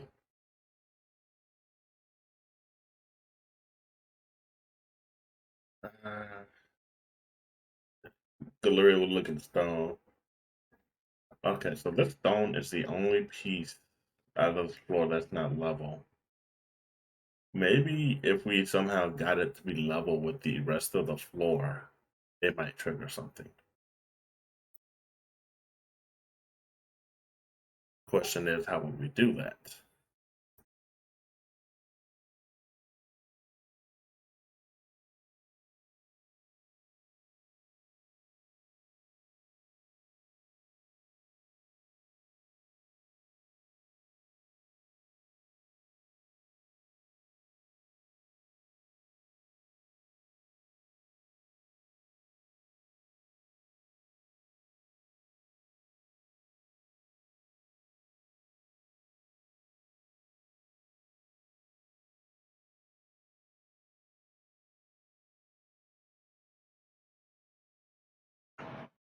Perhaps it is time, and we should try to ascend the rest of the tower. And maybe we can learn more as we go higher. Otherwise, the device that we left behind at the statue.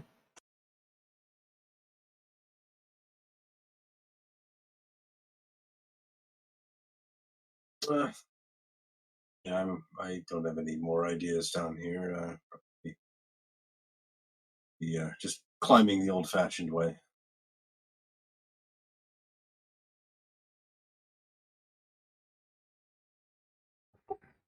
What was that device that was at the statue? We didn't really investigate it, I don't think. I mean, we saw the statue in front of us, so I think we just chose to leave it alone.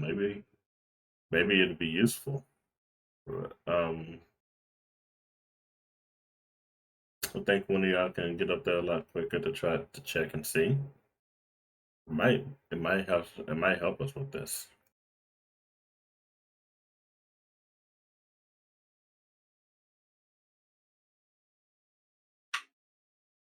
Brannick will offer to try to get back up, see if he can investigate the orb a bit closer. So there is going to be a strength check. You can do athletics if you have it, as well as a D100 for each of you to climb back up.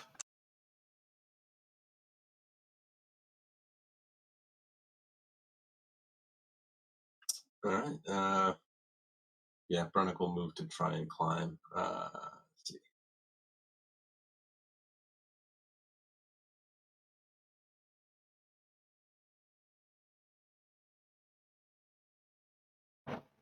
So it's a pretty big struggle for you to get back up.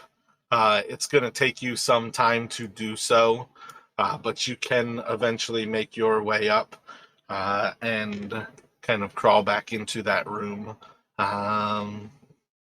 Roll.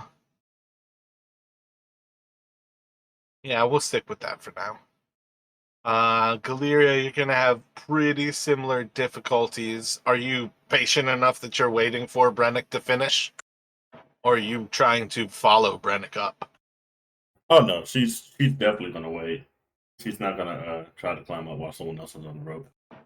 Gotcha. So it's going to be about like 5 or so minutes of Brennick climbing You're gonna do some pretty big, like near exhaust yourself kind of climbing up there. But it's probably more that you've like broken a sweat and you're like in rough shape than that I'm actually going to have you do any level of exhaustion here. Um, Galeria will be in a pretty similar situation, getting up there oddly winded. And then Fen.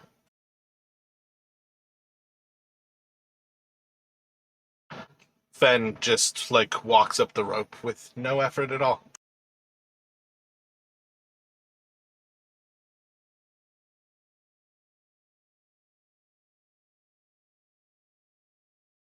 What's your total weight, Fen? You're like 137?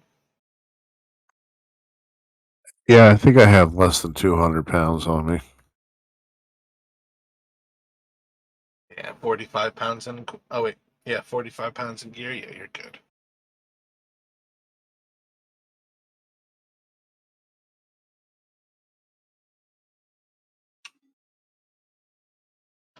So you all can climb back up to this area, looking over the device with this statue kind of reaching out towards it. Who's actually looking over this thing? So, well, the first thing Brannick wants to look at is if the statue is actually like physically touching the orb at any point. Roll an investigation.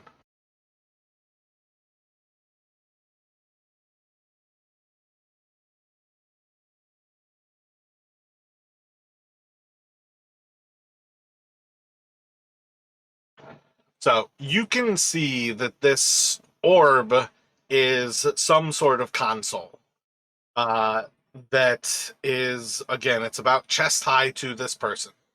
There's two little like key slots, and this person is kind of manipulating one of these key slots with like thieves' tools. They're kind of like trying to essentially pick this lock that is in front of them.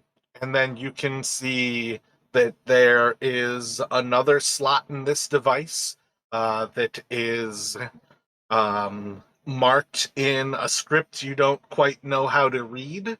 Seems pretty familiar to you. And then you can see that there is another device that's kind of sticking out of it that seems to be almost like a soft kind of tube that ends in like a needle, like a hypodermic needle.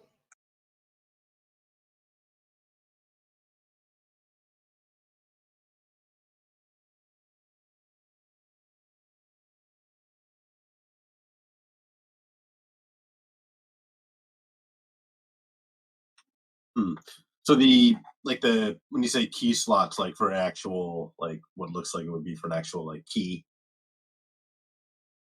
Yeah, especially for you having points in Rogue to recognize that it's like a circular, like kind of dot with like an actual like rectangle kind of extending away from it.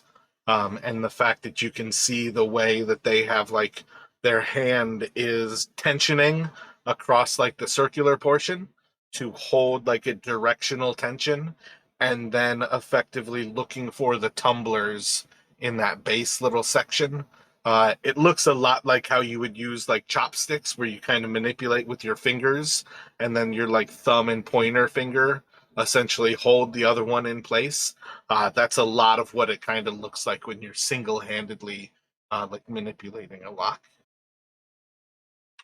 Gotcha. So he'll check with the others to see if either of them can read this script, but um, if not, I think he would go ahead and cast comprehend languages. He would burn the spell slot. Um,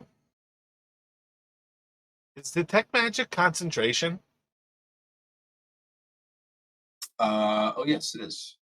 And it lasts 10 minutes?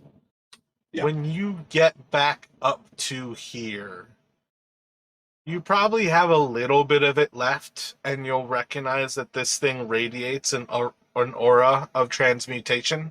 But again, it took you quite some time So it would probably be while the others are still climbing up before you're investigating that detect magic would drop, but you would at least recognize that this thing has transmutation magic to it. Um, but if you ask them before casting comprehend languages, Yeah, that's what he would do. Yeah. yeah. So once again, Galeria and Valine can translate one of these slots that is not in the form of the keys. There's two that are key slots. One of them is just kind of a circular slot that says Quicksilver, and that's the one that you were recognizing but couldn't quite place. And then the other one translates as blood, and that is the hypodermic needle.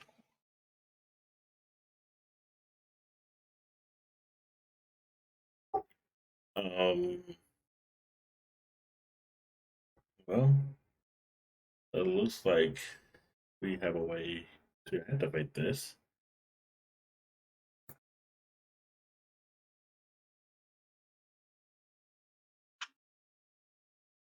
Brannick will kind of fish around and get out the vial of labeled Quicksilver they had found earlier.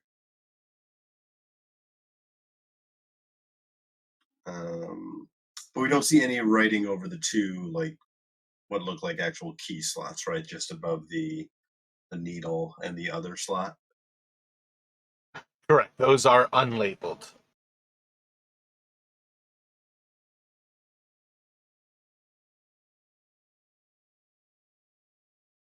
Yeah, so Brandon's going to look to Galeria and Fen, and suppose I can try it. But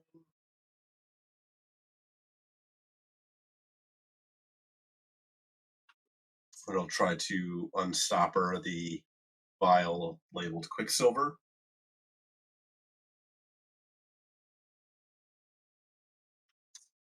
And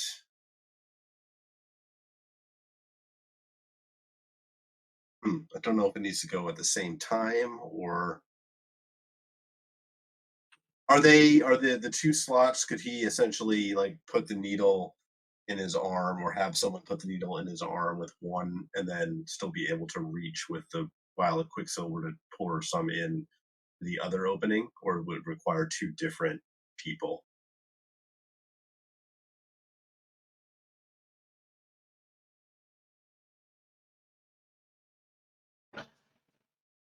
Um, I feel like you're kind of like attaching the Quicksilver to this thing in the vial, and then you would basically insert the hypodermic needle into your arm, and you would basically have like an intravenous attachment to this thing, more than that you like need anything else going on there. The next thing is basically the two keys. Gotcha. Okay. Okay. So I'm not like pouring the Quicksilver like through the opening. Yeah, I would say you're attaching the Quicksilver to it, with how it's like top is kind of hooked in, and you can kind of assume that the device might be doing something. But roll an Arcana check here for me, Brennick. Okay, so maybe something combination of the Quicksilver and the blood or something.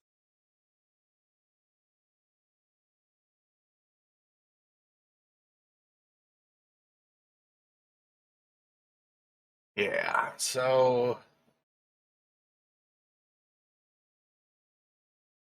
I would say you can recognize that this device is going to require, like, the vial of Quicksilver that you have is probably like a single charge. It's probably going to draw roughly the same amount of blood from you. And then you can probably understand that to activate the device will require the two keys that are currently missing from it. We should go search the storage room again first. check those bodies. Might get lucky. I feel like I did a bad job with this. I think I described it as a smaller orb, and I feel like it's supposed to be almost like the size of a body. Yeah, well, I think you're you said it supposed to was like, recognize that you can put one of those, what you guys called corpses. They've never been alive. Those things are described here as mannequins. That's part of what I was getting at, where they have pale flesh. They're not actually colored here. I think there's kind of an understanding that you put one of those in as one of the other components. I don't know why I was thinking of it as the orb. I'm trying to think like what actually put me on that one. I like the idea of describing it as kind of like a vat. And the control console's a little bit to the side, maybe. yeah. Now that I look at it closer, it looks like in the picture there is actually a body in there. Yeah, that's part of what I'm like kind of like looking at to like decide how to describe it. And it almost looks like one of those like cryogenics like things, like maybe like the very edge of it. It's like it's a bad angle because you're looking at it from up down, but it's almost like it's like a person sized like that. Yeah.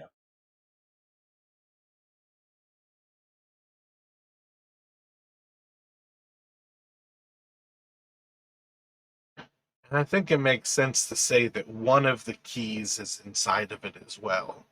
That this person seems to be trying to pick it while they have one key and they're trying to pick the second one. So yeah, I think it makes sense to describe it as it actually already has the body inside. But see, they wouldn't have the other things. Yeah, let's kind of stick with that. Like a little bit of a revamp. That they have the key. They're trying to pick the second keyhole. You have the Quicksilver, and you can understand that this other thing is extracting blood. You guys have kind of already seen this technology before on the menagerie, where they were creating life. This is a pretty similar thing where it requires some level of your use of life, blood, some level of the I don't know, like magic substance is the Quicksilver, and then the actual physical body kind of substitutes like the clay and the ash that you would have for like the create homunculus would be like the actual mannequins that make up these creatures.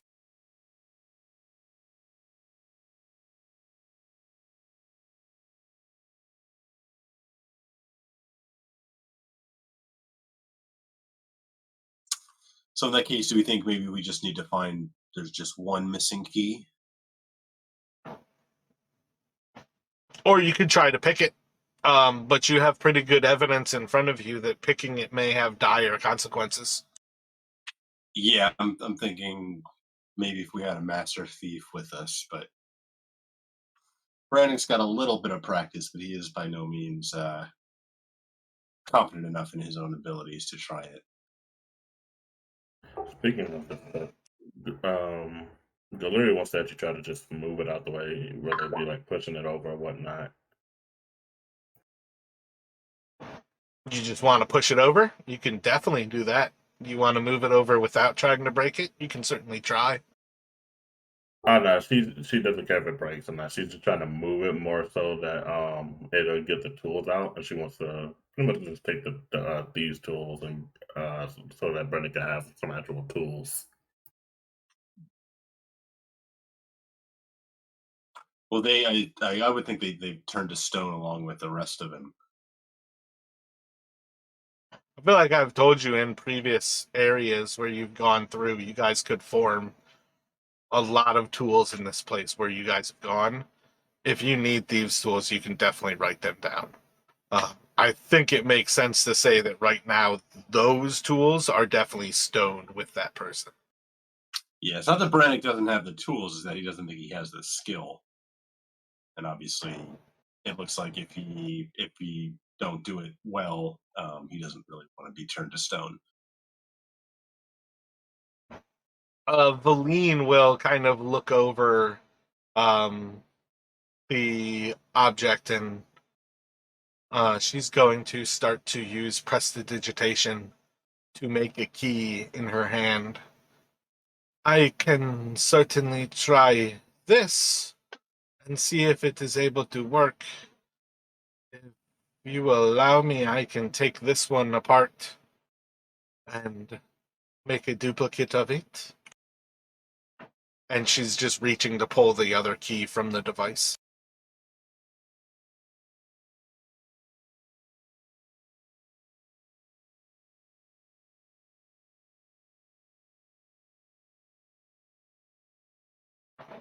So is Galeria pushing this creature over, that stone figure? Or are you actually just moving it away? Oh yeah, I'm still moving it away. Gotcha. So make an athletics check.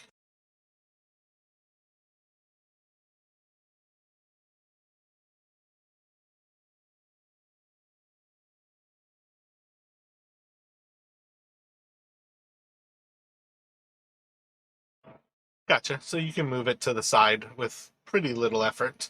You have a pretty solid understanding at this point. The thing weighs pretty close to what you weigh. Is anybody stopping Valine from pulling the key out of this device?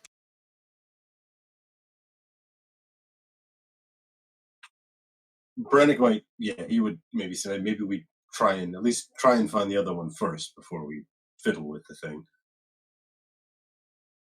Yeah, with it being magic, it might be able to recognize the difference between the actual key and one that was magically made as a copy. I mean, that is the sort of thing that transmutation wizard might do. So perhaps that is. But I just think perhaps we just take one more look, see if we can't find an actual key before we resort to your idea, Evelyn. Onward and upward? I Onward and don't. upward. Yeah, I don't know. I don't think we ever actually searched the two corpses in the other room. So Brannick would just maybe go back and just take a quick look, just see if either of them have anything on them, like a key on them. So even more time to then tell you these things are not like living creatures in the least bit. They are essentially just like mannequins. They have like an arm that plugs into the socket, a leg that plugs into the socket. One of them is wearing chainmail. It has a great sword on it.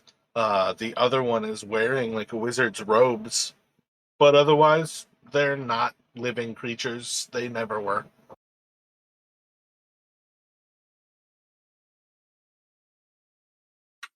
All right, then yeah, I guess. And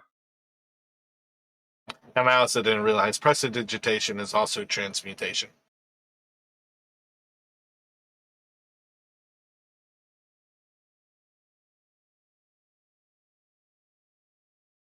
In that case, perhaps it's worth trying. Can we tell what material the existing key is made of, or does you have to take it out to see? Roll a perception for me, Brannick.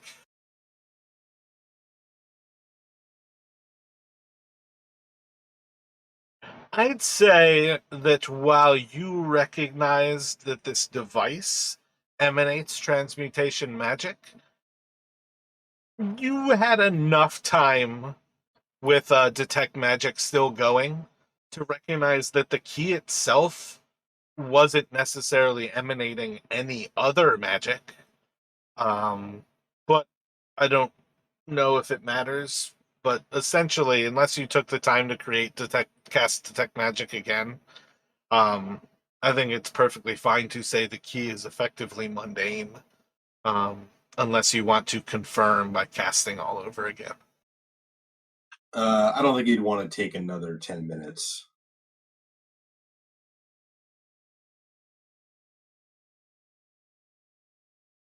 And it does make sense, right? So like it can't. You might be over because if students used to use this, or wizards. It can't. It's not going to be anything super like difficult. So maybe something as simple as a prestidigitation trick. Yeah, maybe that's enough. I don't know, Fen, Galeria, what do you all think?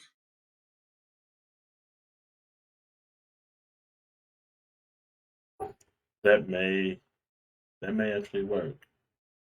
That may actually work. Guess we should go ahead and give it a try.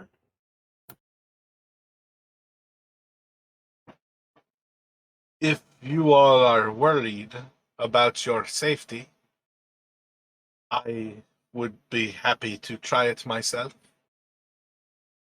Otherwise, if we would like to search beyond here, do we have any other thoughts on how to get to the next level?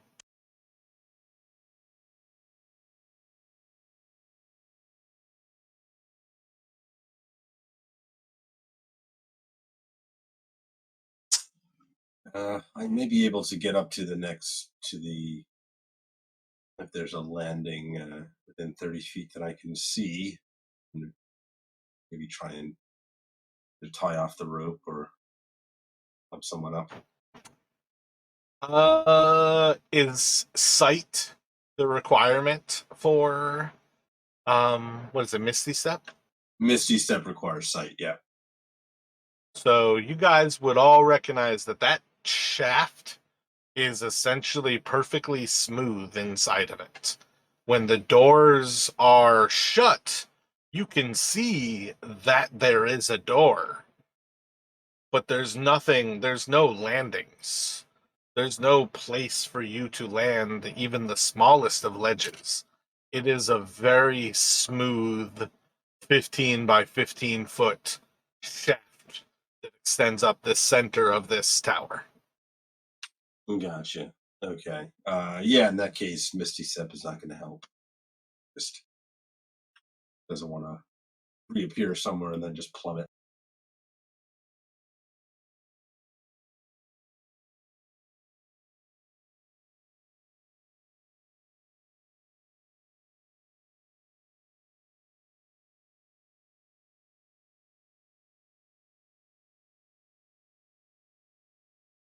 But Brannick will offer to, he's curious about how this machine works, so he'll offer to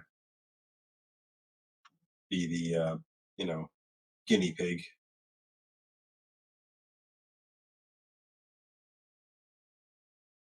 I mean, he'll need Valine to make the key, but I cannot actually let go of the key. It's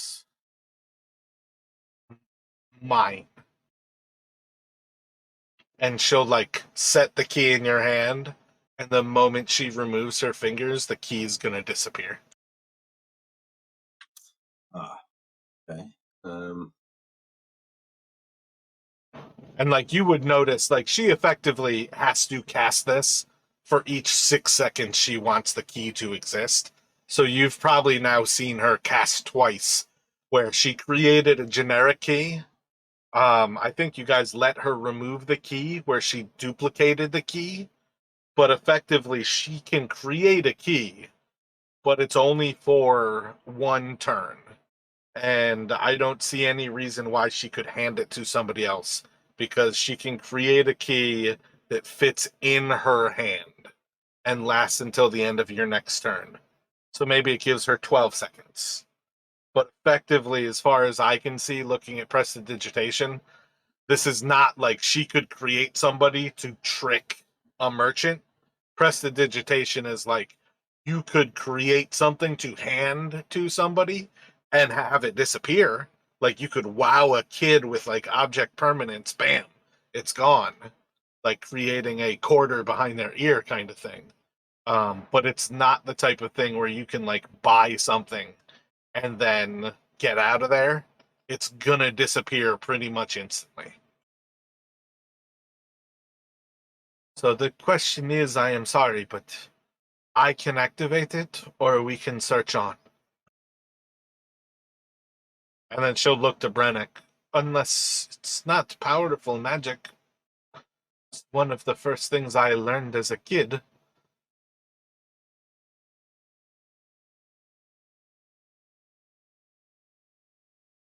Yes, I could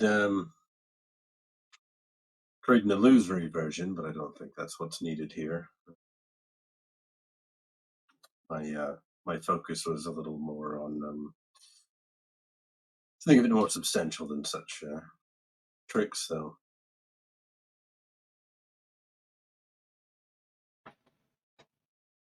So what's everybody thinking here? Do you all want to search further? Do you want to have Aline attempt this? What's everybody thinking right now? Doesn't seem like we have an avenue to search further. I mean, I have a grappling hook and climber's kit, but I don't know if that's possible to keep going up. Yeah, Galeria's not trying to constantly climb every single floor or Yeah, 100 feet. that's going to be disaster. I mean, I might be able to do it, but so yeah, I'm all for letting. If she's confident, I'm okay with letting her try. What it comes down to climbing wise is you guys could climb. Um, you could like Misty step somewhere, but you're immediately going to Misty step into clinging to the wall. There is nowhere safe inside of there for you to just like rest. It's essentially just what it is. There's no reason to say that the stone is like perfectly smooth, unclimbable, but it is definitely smooth enough that it's not like there is a um, alcove or like a banister. I can't actually think of the actual word for when you like stand out on a patio that's like raised up in the air. There's nothing to land on and stop. It's all steer face. Yeah. But yeah, Fen is the option for you guys to continue on. And again, like I'm not mistaken, all monks have featherfall, right? Or effectively featherfall. Yeah, slow fall. Yeah, yeah. So you're safe to do it. It's a difficult climb for anybody else, but if you go first on any of these climbs, you can also assist people by basically saying, I'm going to go up here and I'll be pulling on the rope while they're climbing. And that's one of those things where like the two people can work together. The real question is like, are you all prepared to continue exploring it? Or do you want to attempt to see what you can see from this?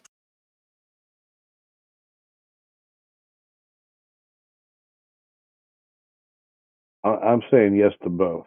While we're here, yes, and then continue on after. Well, we only have the one vial of quicksilver, so perhaps we should try and investigate further before we try using this.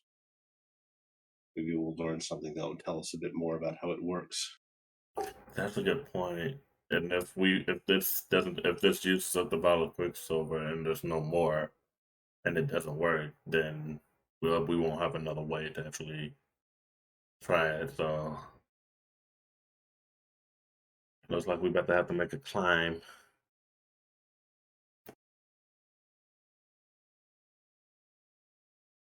No, I'll start climbing and see what I see. All right, and who knows? We might find a second. We might find the second key on one of these other floors.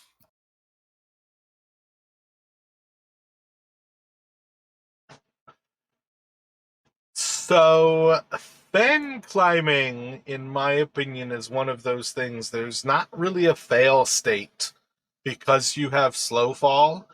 It's really just a question of time. As far as I can say, I'd say, do you want to climb to the first level first? Do you want to go all the way to the top?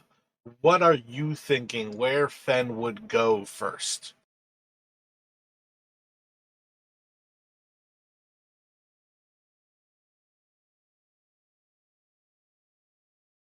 Well, I'd say probably let's start with the next one. So we're basically on level 2, right? Correct. Yep. All right. So I'd say let's start with level 3. Climb up to level 3, and then bring everybody up. Gotcha. So you can climb up to level 3. You're going to find a pretty similar situation where there are doors for you to open. There's not been any locks on any of the doors here. You can basically go up to that next level. The moment you go to like slide the door open, it's going to start to swing open.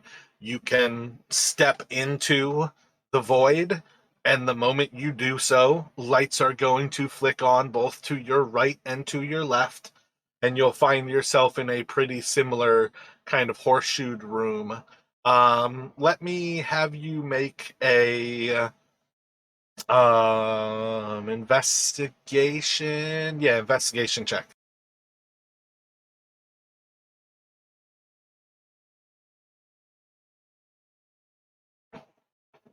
So as you kind of like step onto this third floor and the lights kind of like blink on around you and you see that there's like a horseshoe around you, you're going to hear, is there someone there?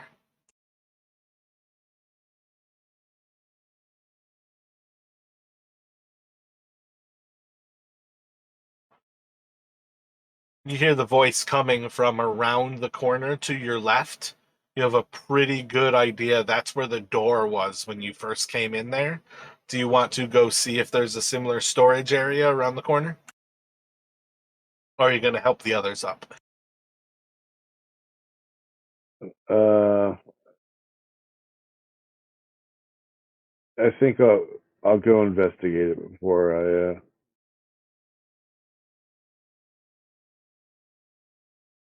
Gotcha. Drop the So rope. when you go around, you'll see another small door. You can kind of push through it. It's going to open up, and you'll see a pretty similar storage area where there's a bunch of humanoid bodies kind of lying around. Some are on the floor, some are standing up, some are on the ground. The moment you step into that room, though, before you can really see around it, lights are going to flick on, like the same little area you entered in.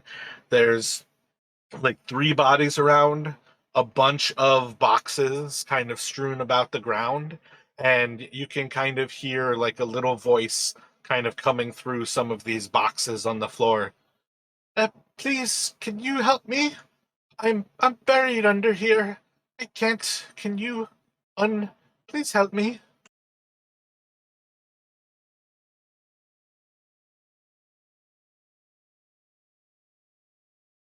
My name is Luminos. I won't hurt you. I'm friendly. If you are friendly, please do not be evil. If you're evil, I'm not here. There's no one here. If you're evil. Are you friendly? Please help me. Ben is going to underneath the boxes. Is this where the voice is coming from? Yeah. All right, he'll start moving the boxes aside. So you start to move the boxes aside, and as you like start to move some of these objects, you'll like move a box that like kind of falls open and there's some ash in it. You can move some other things, and you're eventually going to see like there's a golden candelabra that you like go to set aside as you're digging down deeper.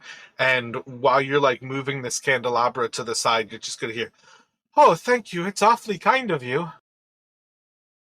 And that's when you'll notice you're speaking to a candelabra.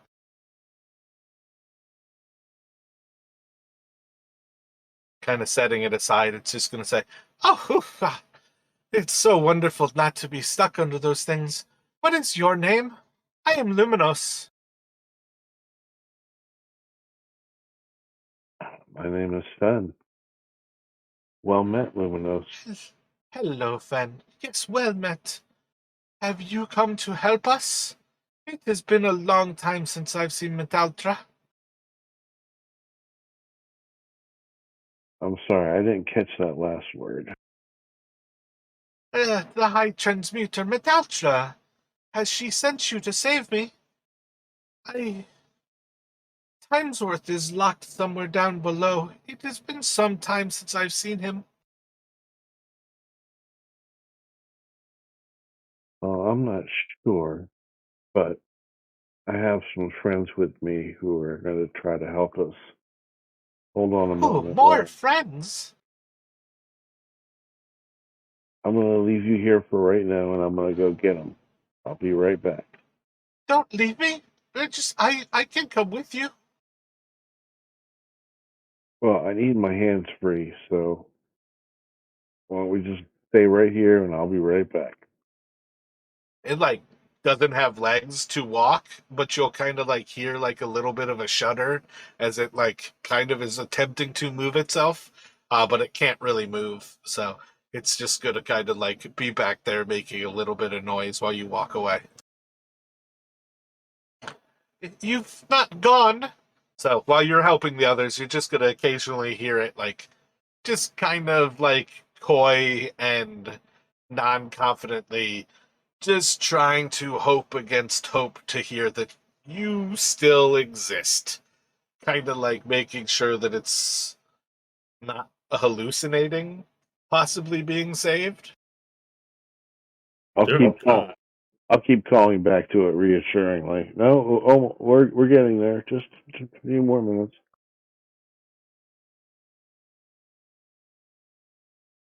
So when you return to the others, you can basically lower a rope to them.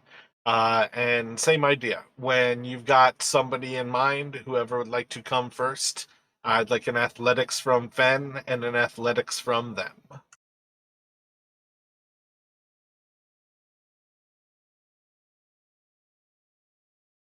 So pretty much not a one.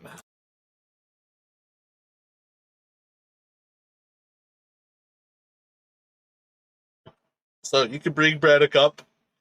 Very little effort to get him up there. When you get up there, Brennick, you'll kind of hear the same thing as there's this voice kind of calling out, and occasionally Fen is reassuring it, and just kind of hearing these little things "Oh, I'm very excited to meet your friends. I hope they are nice too." You roll in athletics with Galeria.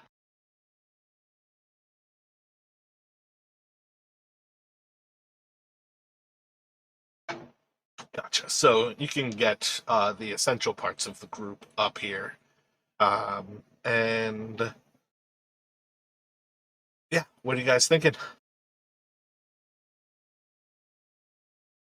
And Ben's gonna bring him around the corner to meet our new friend Luminos, and he's gonna kind of cock an eye back and say, "This one's strange, even for us." Hello, friends of Fen. It is good to see you.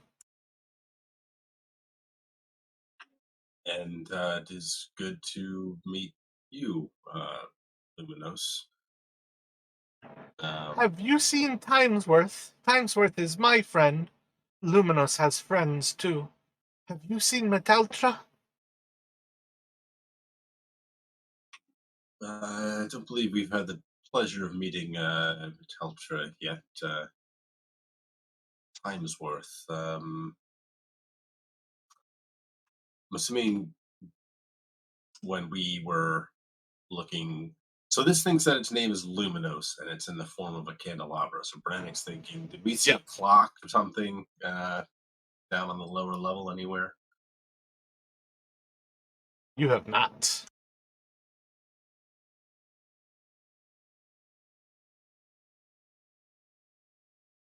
So I don't believe we've found.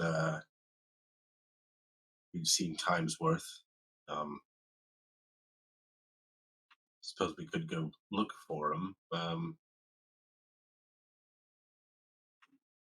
What do you think, Fen?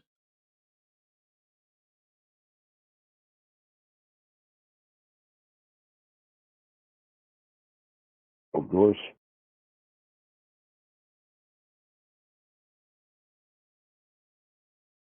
Or some other boxes, perhaps times where this similarly stuck. We didn't hear anything. Do you want to do a further investigation?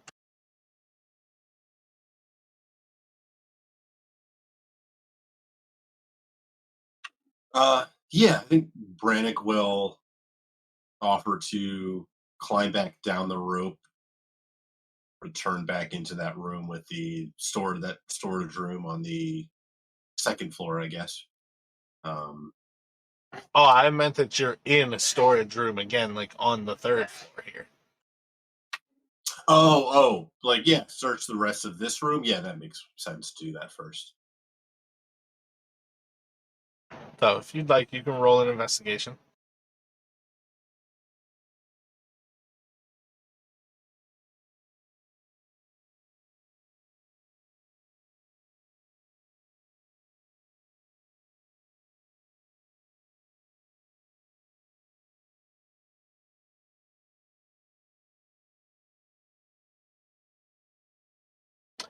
Looking through the area, you don't see any signs of anything like a clock in this area. Most of the boxes seem to be pretty mundane. Most of the bodies seem to be these figures that are simply like inanimate Majin, those same creatures you've seen all around this city, and those same creatures that you've seen apparently can be animated with the device below. But you do find. Make an Arcana check for me.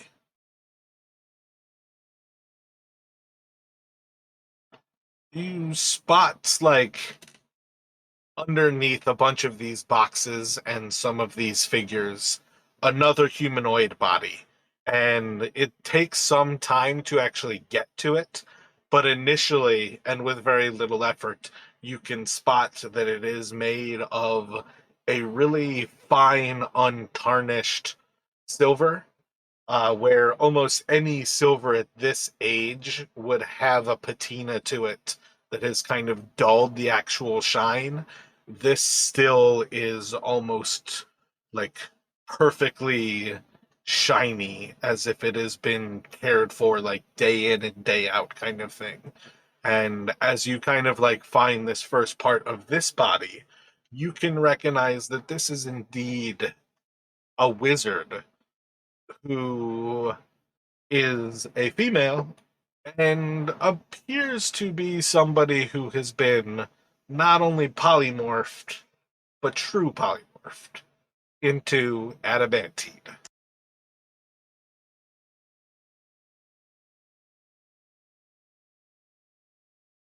Taking a little bit more time to actually, like, fully open up this little area of the storage, you can basically see that this person has a relatively like horrified look on their face, and or rather a relatively like stressed look.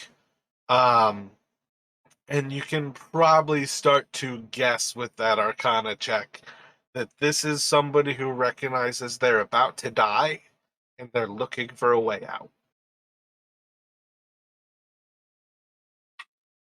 It's a terrible way to go.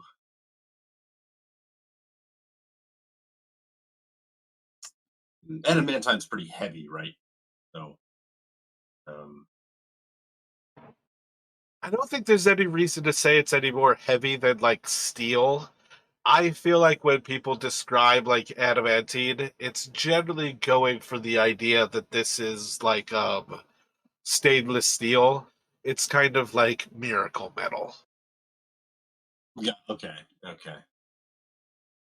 And I'd say as you guys actually uncover it with Luminos nearby, you're actually going to hear Luminos kind of say, Metaltra, He has been stuck here this whole time.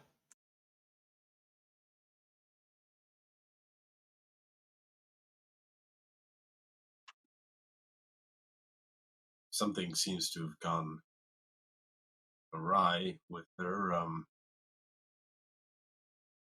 Do you know how you, Luminos, ended up in your current predicament? Call anything before you were this shape?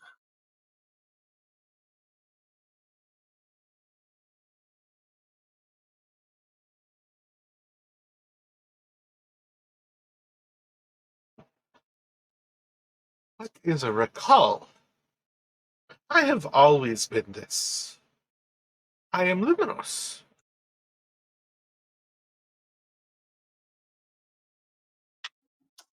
I see.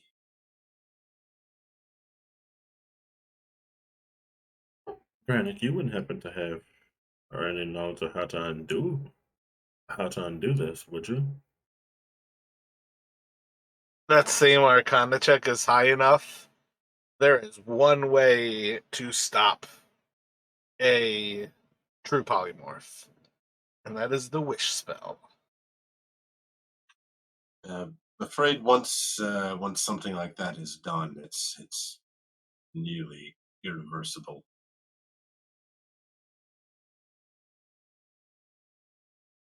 That's a shame.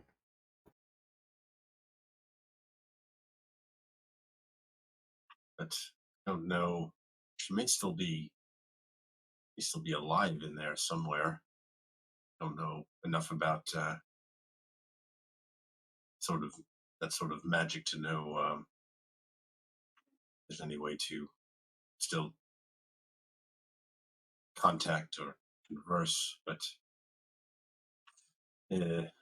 probably not. If she's truly been turned into this, then she's probably gone.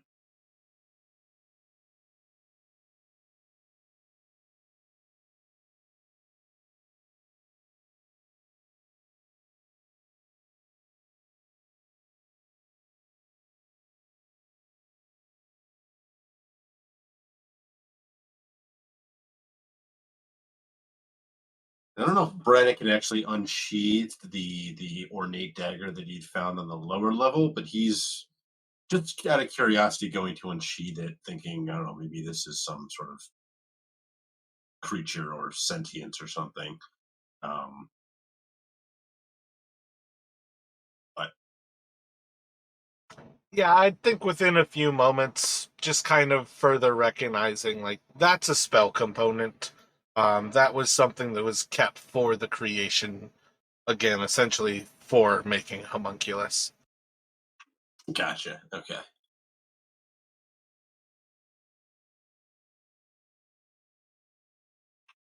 Well, we'll keep searching for your friend Luminos. Do you know what's on the other upper levels of this tower?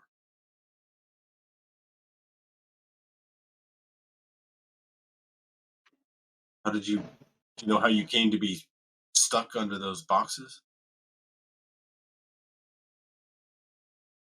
I don't remember before the boxes. I remember being under the boxes.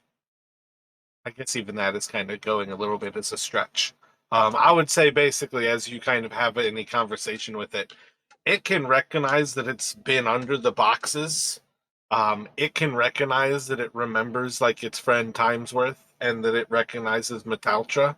But effectively, this thing is not meant to be like an intelligent creature so much as it's just like a transmuted candelabra. Okay. Okay. As to the other floors, I think you're basically going to hear a response along the lines of the tower is for students. It is a place to train and to test their abilities.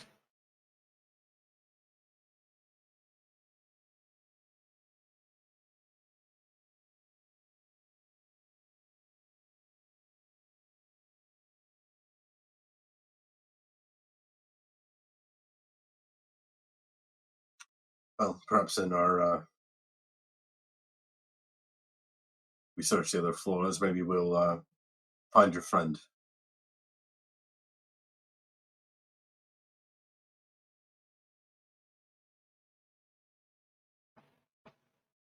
So if you go up to the next level, will that be the next plan? Yep. Yep. So pretty similar situation. Fen, you can climb up to the next level. This one is a little bit unique in that it has the double doors to it. When you open up one of those doors simply by pushing on it, it will be a pretty similar situation where you have that moment of kind of like looking through the actual darkness until the lights kind of flick on. And once again, you will see a pretty similar kind of hallway that goes right and left of you. A bunch of things are strewn about it, and you can see that it kind of horseshoes in each direction. Do you want to search through the floor or bring the others up first? I'm going to bring the others up first this time. Gotcha. Luminos is going to ask for somebody to bring him with you so you don't leave him behind. Will you be taking Luminos, or is somebody else?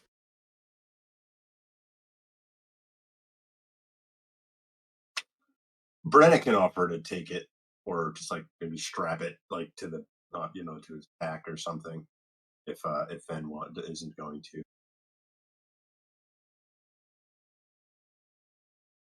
Yeah, that's definitely the simple solution, is effectively to attach it to your pack in pretty similar situation as like adding ropes or like a lantern to the outside of it.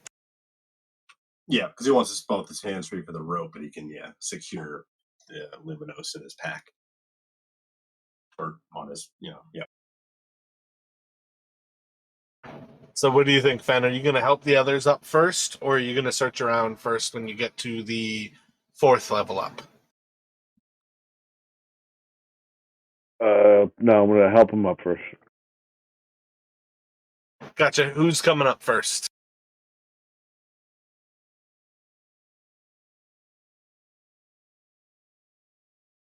Brannick will offer to go again, I guess. Getting athletics from the two of you.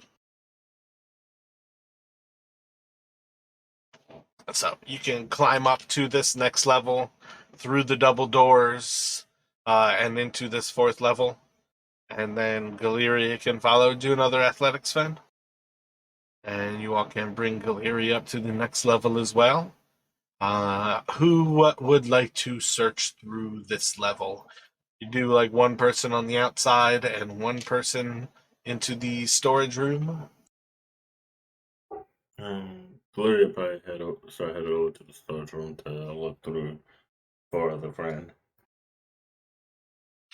Brennick might ask Luminos to maybe if Luminos can call out for his friend if the friend hears a familiar voice on this floor. Timesworth, are you here, Timesworth? We have friends have come to help us, Timesworth. Please call out to me and they will help you. Don't hear anything in response. Still worth probably taking a look.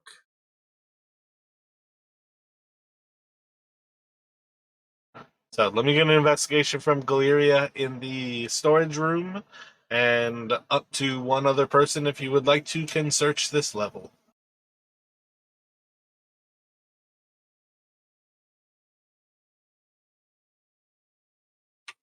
Ben, do you want to take this one?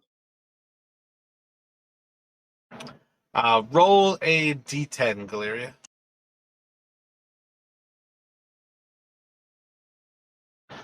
Ben, you can find a book that is written in... you can identify that it's Larosian. Just kind of flipping through it, you can see that it seems to be notes on these creatures. as to what it is beyond just that it is about these creatures, there's little else for you to know without being able to understand it.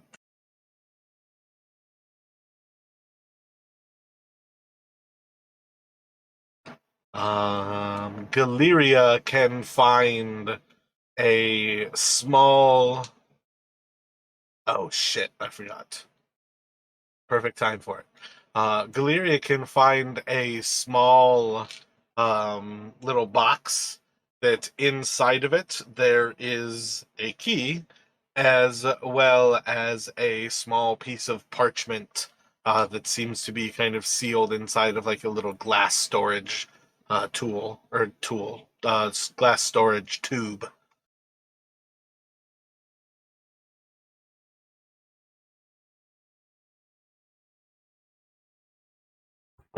Galeria would actually show these items to everyone else.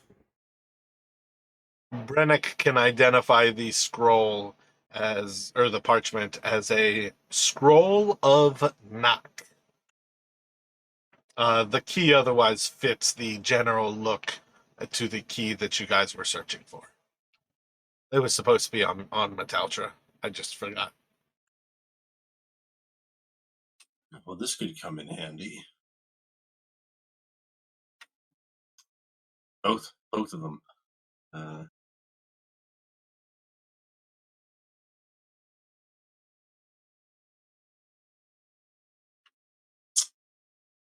Should we try and search the last level before we return to the device?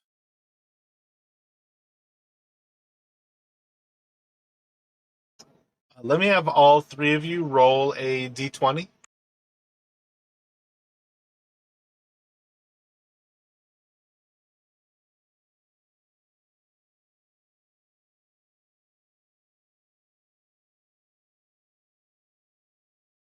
While you guys are kind of like moving back towards the door, all of a sudden, just maybe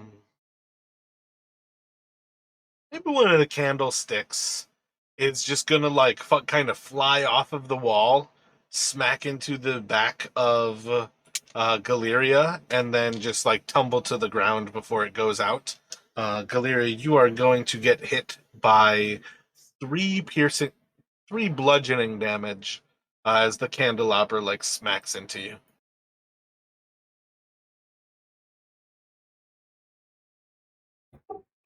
What the? Did, what did this? Did I just get attacked by a candle? What is it? Fen has. I think Fen probably could have seen like it almost like wobbles as you walk by it before it like detaches from the wall, and the moment it hits you, it just seems to like sink down to the floor. No more making light. It seems to like become non-magical after it hits you.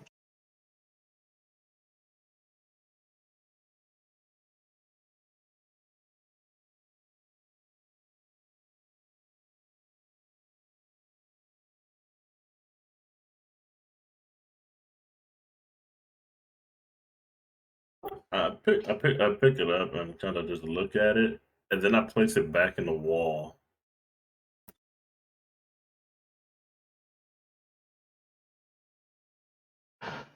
You can like manage it roughly back up onto the wall, but whatever like held it there in the first place, that magic has dissipated from it. Like these things aren't mounted to the wall; they're like torches that seem to just hold their place at the wall.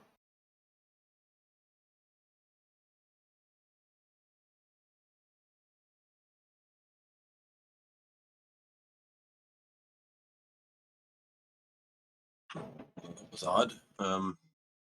Keep an eye out for any more flying objects. Agreed.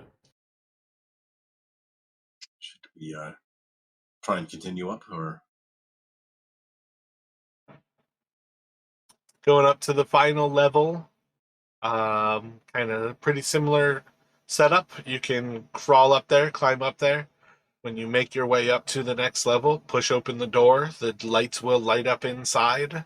If you like, you can search around while it's just you, or if you would like to bring them up first, who's coming first? And then let me get athletics from Fen and that person.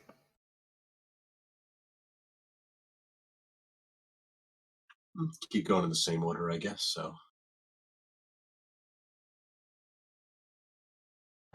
So you can bring Brannick up to that highest level.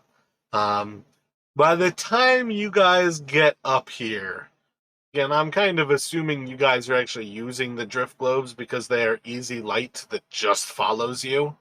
By the time you get up to the top, at very least, Brennick's curiosity should recognize that the transmutation symbol on the roof is indented in, and there is a 15-foot by 15-foot space that is probably about 3 to 6 inches high, 20 feet above you, where this roof is. And that is an indentation in the roof. This shaft is 15 feet by 15 feet wide. And then all the way at the bottom, that piece is 15 feet by 15 feet wide.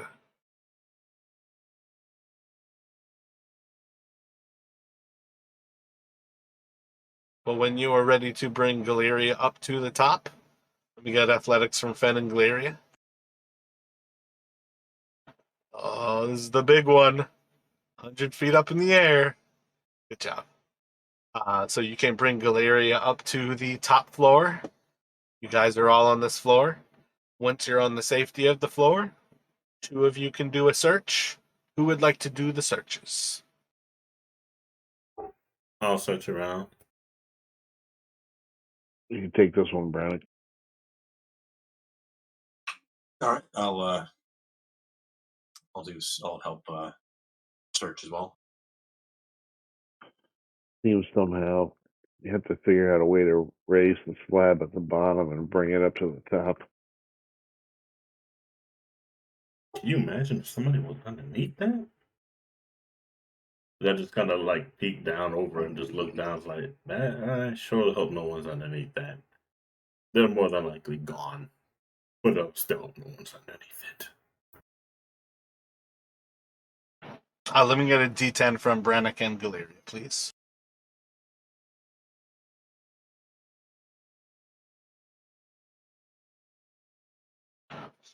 Brannick, you find a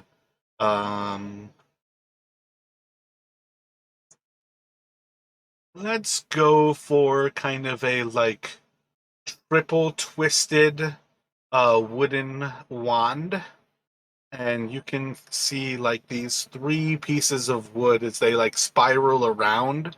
They seem to change into like different types, where you can see almost like the handle itself has kind of like a smooth bark to it, and then as it gets a little bit past like a spiral point where they've almost done like one full rotation, you see that they start to change into almost kind of like a like mangly bark that is very much like pitted and non-uniform.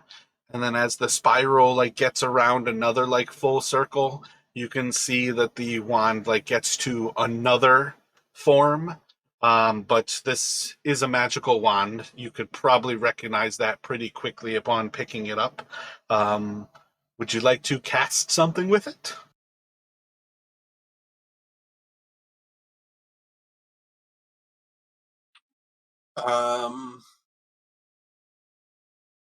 Just look at somebody and use it.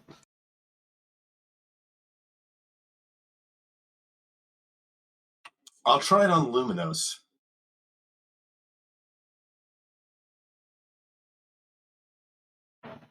Gotcha. So as you look at Luminos and you prepare to like activate the magic inside of this thing, you can start to feel as the weave starts to kind of manipulate around. What beast comes to mind first? First one come to mind, probably a dog, I guess. Or no, like a You already said dog. It's too late.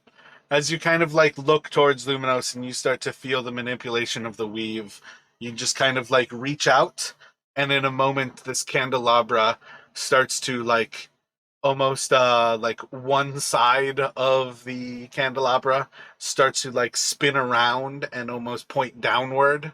The other side like starts to almost like pop, pop, pop as it turns into like four little forms, and they all kind of like extend like from upward out to the sides, and then one on the opposite side starts to kind of shrink backwards, and you start to see as it forms these four legs from the central, and then the front one starts to turn into a head, and within a moment candelabra is now a dog. And you're just gonna hear and it's just gonna start to like run around and like try to like kind of panics for a moment. It's not necessarily like afraid of you, but it's definitely going through a questioning period of its life. Well, at least he can walk now. That is a wand of polymorph. You can add it um, to your inventory. I'd say just do whatever number of charges -1, and then while you're searching Galeria, you can find a small vial in a pretty similar box. The vial has a stopper on it. Kind of looking around, it seems pretty empty, but you just kind of like have like a feeling when it moves, you feel like you can almost see like dust inside of it. But it's only just there. It's kind of just on like the side of your vision. You think it's there, you can't really see it. Mm, got a vial.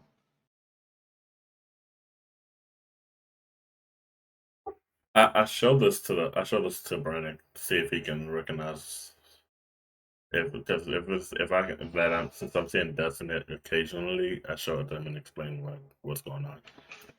Most potions you can open up and kind of sniff or taste like a little bit of to try to identify them. If you want to give this a try, Brennick, you can roll an Arcana check. sure. I'll apologize to Luminos, but I don't think it's permanent.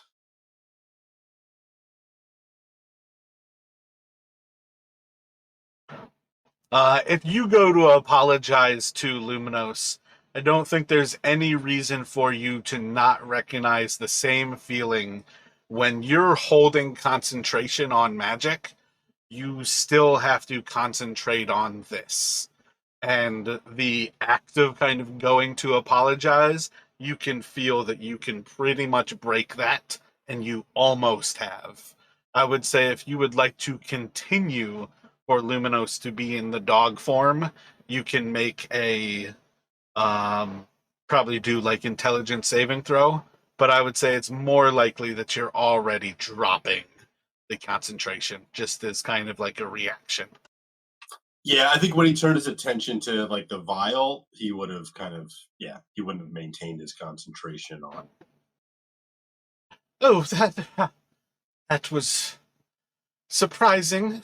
It's not unexperienced before. It is a school after all. Many children train here. But when you go to actually investigate the vial, you can identify this as a potion of fly. Now we find one. But he'll explain that to Galeria. Tell her what she found. Neat. And I'll go ahead and just attach the vial to my waist. Who knows when this will come in handy? Probably would have come in handy earlier, but I mean, we gonna be having get enough time getting up and down. So I'll save this for when we truly may need it. We still need to find the step. Must be somewhere in this tower. Imagine we'll. The Now that we have the wizards would key. always do something with the roof here. And I believe the vault. Maybe Timesworth is in the vault. You all could free Timesworth.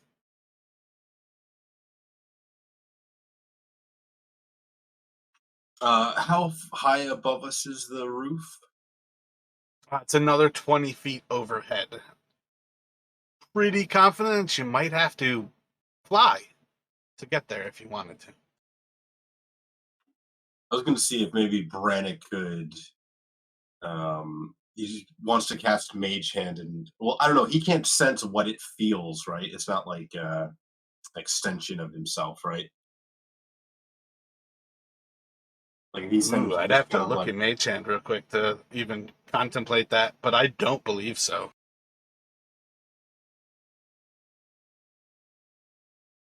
yeah, I can control it, but I don't think it's like I don't like feel through its senses. Like if I like send it up to like feel on the roof, I don't think I would feel anything. I could only just like have it try and press on the roof, but then again, only with 10 pounds of force. Yeah, it doesn't say anything about being able to kind of like feel what it feels. So I would imagine not, especially given it's a cantrip. Yeah, I would say it's far more. You can recognize when it's in contact with things just because that's almost like a necessary aspect. But yeah, I would say it's not going to give you sensation in return so much as you can visually confirm that it's doing things. Right, yeah.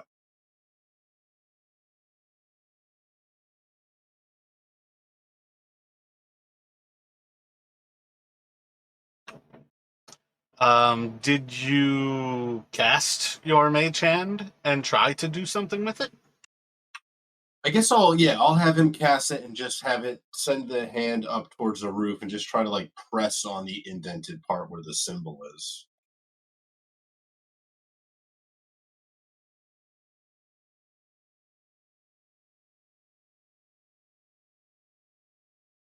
Brennick, roll a dexterity saving throw for me.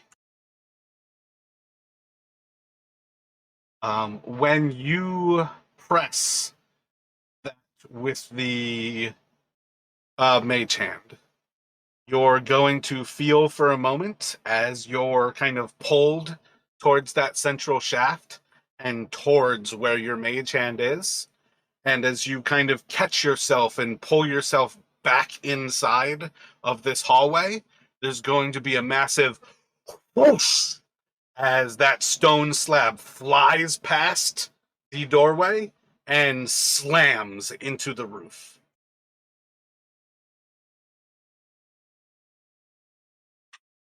Whoops. Would you look at that? The stone's back up there.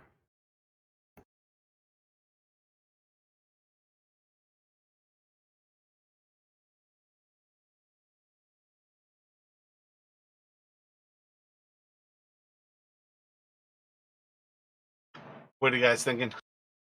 Galeria peeks out the door and looks all the way back down to that first floor to see if if it's still just an indentation or if there's like a hole in the ground. At this point, it is complete darkness. You guys cannot see that far.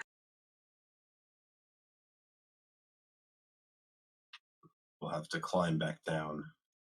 Check. In any event, if we want to get that stone back down, probably have to press it on this side now.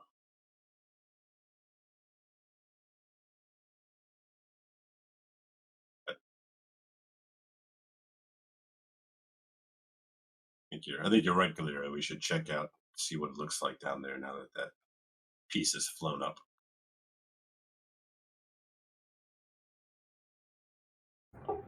Alright, we can anything we can attach the rope to, we can start climbing back down.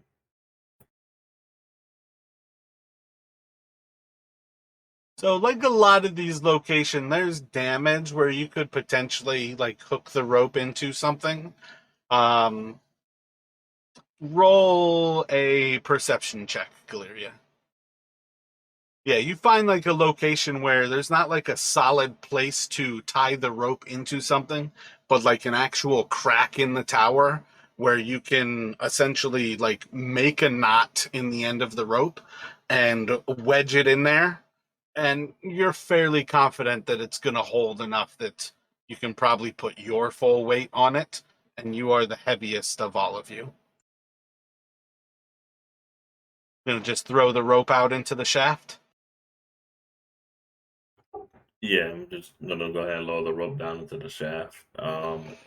As you lower the rope into the shaft, you're dragging it across the actual ground in the room that you're in.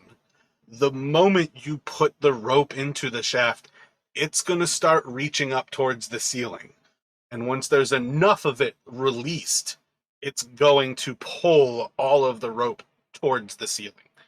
Gravity in the shaft is now reversed towards the roof.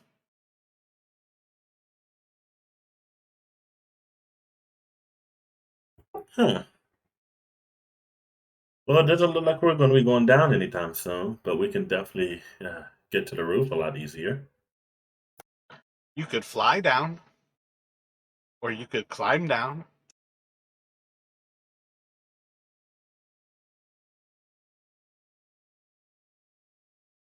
Yeah, so in effect, we're going to have to climb down. Yep, you're basically at the bottom of the shaft right now. It's deja vu.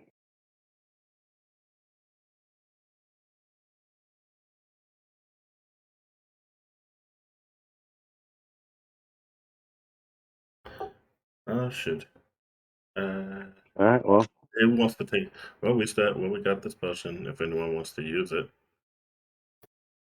we'll just start climbing again. all right. Finn, if you would do the honors. So, Fen, when you climb, are you going to go to the next level and bring everybody to you? Yes.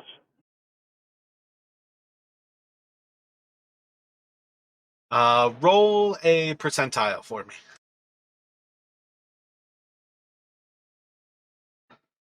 Gotcha. Let me have you do athletics, Brennick and Fen. And then let me have a athletics from Galeria and Fen. Gotcha. Let me have everyone make a dexterity saving throw, please. Brennick, do you think this is a safe time to roll a nat 1, or do you have any of your portents? Yeah, I'm gonna use maybe the 16. Gotcha. So, about when you guys are getting everybody back towards the bottom of this, having climbed all the way to the lowest floor, when you do get close enough that your drift globes are shining light between them and your dark visions, probably about partway through, you guys will see that there is an opening in the center of the now roof, the original floor of this place, and you can see coin just everywhere, sparkling gold inside of this. Around when you are getting everybody to that level, there's going to be a massive whoosh as all of you all are slammed against the roof, and this thing is going to come flying past you again. Everybody is going to take 4 bludgeoning damage as you slam into the floor. Get out of the way, roll out of the way, and this thing is going to slam back down into the floor, once again covering that vault in the base of this tower. Let me get intelligence checks from all 3 of you. So I think 3 of you at that level, you all can all kind of confirm Like maybe one of you says it was like 8 minutes, maybe one of you says it was about 12, but overall, you all can pretty well confirm you've got 10 minutes from when you hit that transmutation symbol at the top to when this thing is going to like switch gravity back to normal. So if you go into that vault, you have 10 minutes unless somebody is out here to free you before this slams down back on top of you. But you guys are now on the base level with kind of the original thing ahead of you. What would you like to do? So I'm thinking if we have one person, can use that potion that we found, fly up there, activate it while the others are down here, give them, 10 minutes, call it 8 minutes to be, maybe to be safer, um,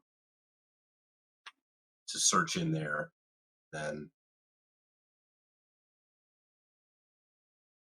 I was actually thinking the same thing. That person could just stay up there at the button, and when the gravity flips, because the potion I think lasts. Let me see. I think an hour. Yeah, it lasts an hour. So we essentially have, I'll say, yeah, about an hour, a little less, so give the person time to get back to the ground so they don't fall.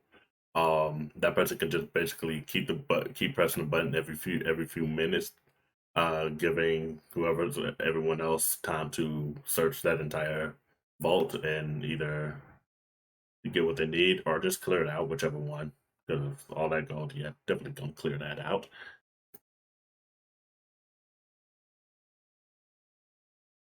It's a matter of who wants to take the potion. We're not leaving a penny or a shilling inside that vault. That was a lot of stuff. We can only realistically carry so much. So what now? We can only realistically carry so much. Gems, that's where it's at. Gems. 60 coin or 50 coins is about £1.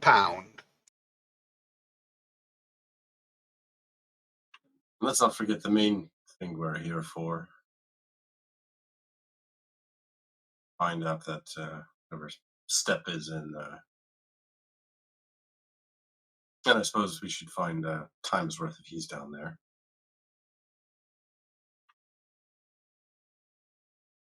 But and who knows? They may have. There may be other nasty surprises if in that vault. But I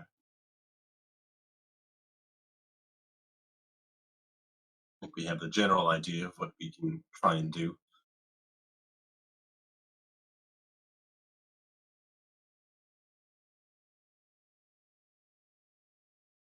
All right. Yeah. So, who wants to take the potion? If neither one of you wants to take the potion, I'll take it.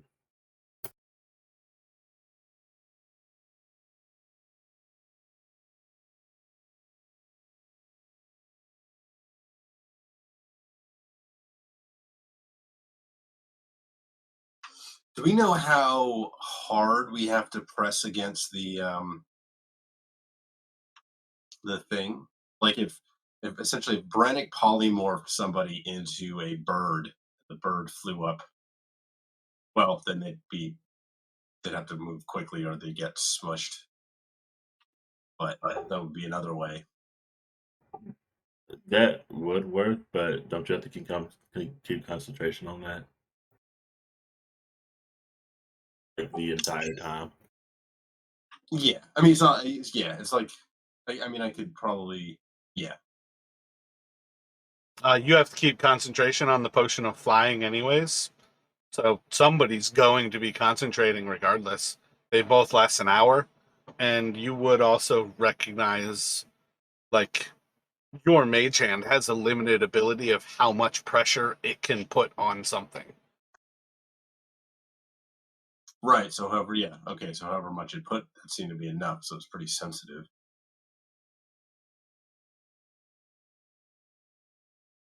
So I could turn.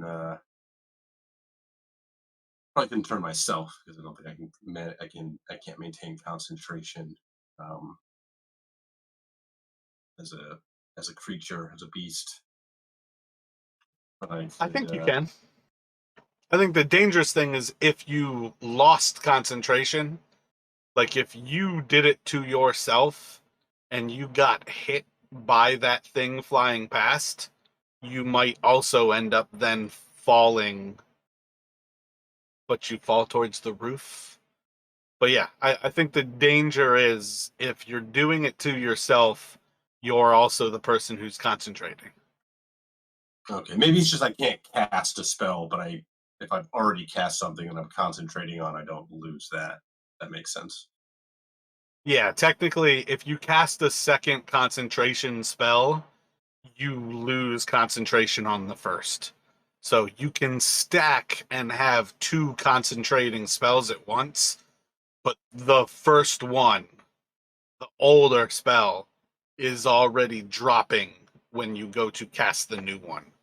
So, like, if you had polymorphed somebody and then cast fly, you're going to start to fly as they start to turn back into their normal form.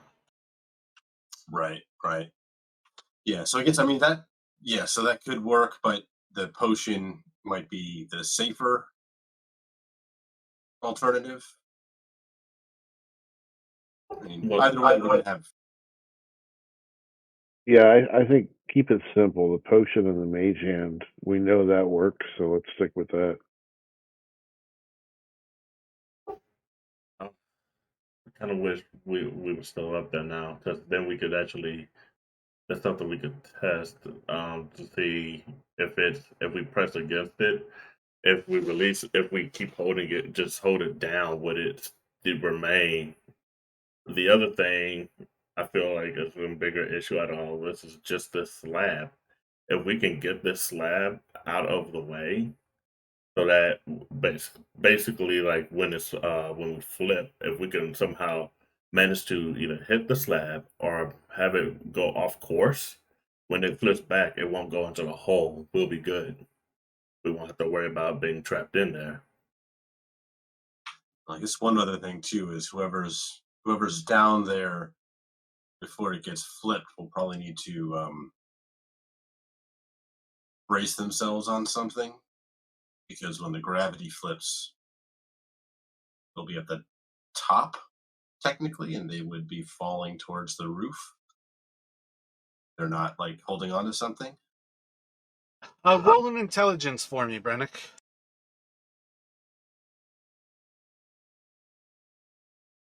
The gravity does not switch inside of the vault.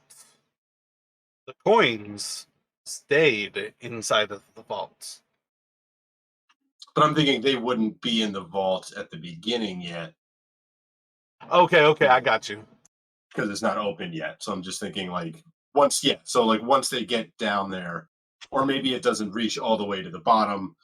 I was just thinking maybe just like hold on to something just in case, and then before you get in. But yeah, no, I get your point. Like if the gravity completely switched, then everything that was down there would have gone flying off. But yeah, Yeah, I think with that same check, then I'll put it to when you guys were climbing into this place and were on the roof of the first level, when gravity switched, you fell to the floor of the first level from the roof.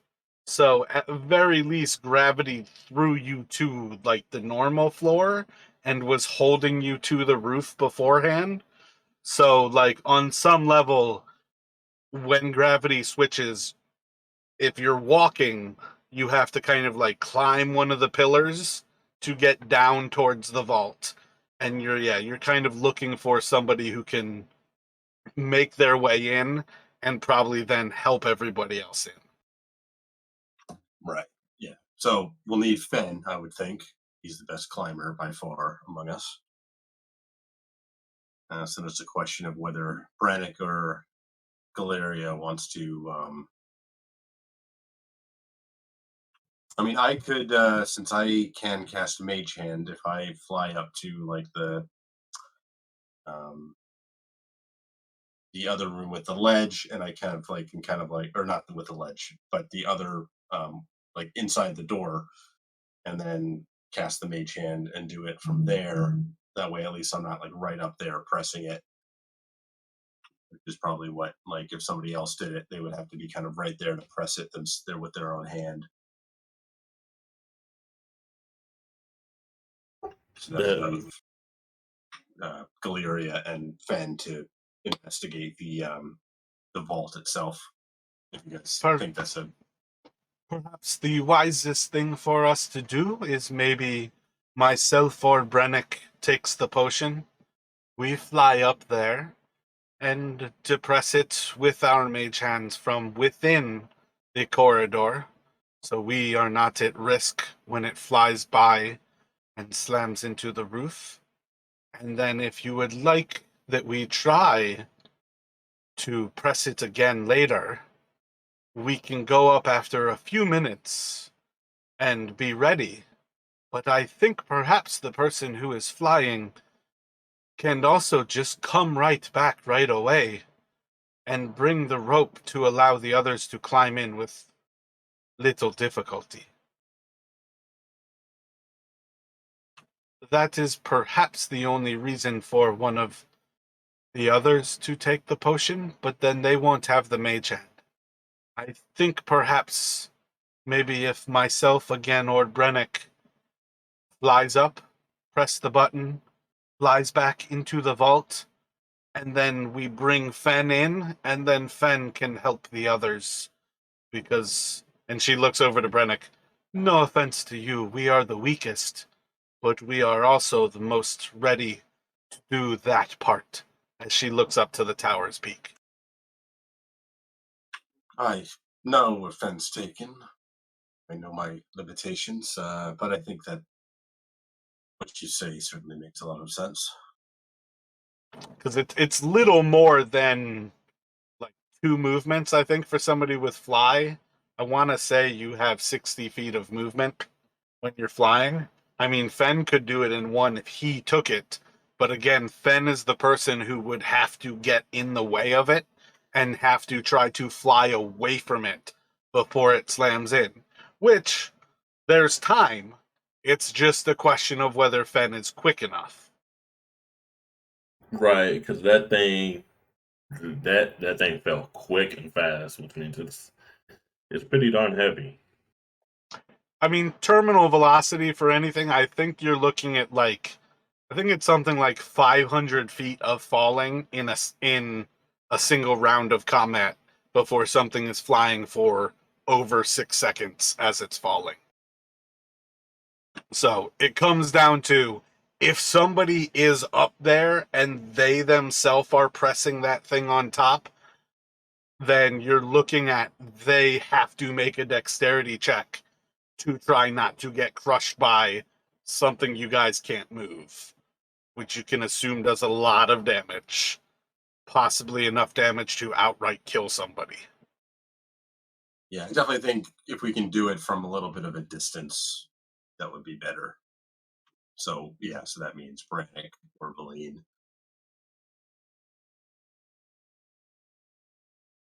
But then yeah, I agree. I like the idea, like, yeah, then after they press it, then they can fly down and help, the others in to the vault, to do the actual searching. So who's gonna down the potion? Brannick will offer to do it. Gotcha. And are you going to basically prepare a rope right away and be the first person into the vault? Or do you guys want to send Fen first? Is Brennick going to stay up top? I think both. I think once the slab falls, Ben will start making his way up, and then probably meet Brannick by the time they get up there together. Gotcha. So you're just going to go regardless, but Brennick will come down. Correct. And then are you guys going to look to have Brennick back up top before this thing falls? To try to press You can't really press again because it's going to get covered by the slab. So that's one of the things. I don't know if you actually have that option that you're going to try to continually, actually realistically, with that idea. There's pressure on it that you guys know of because this slab is pressed into the roof. I think that probably already tells you the slab is going to fall back down in 10 minutes. You want to be out of the way before it does fall. I don't think that's something you guys have to test. You should know that because the slab falls up there with far more force than your mage hand is doing. It's not something that's constant.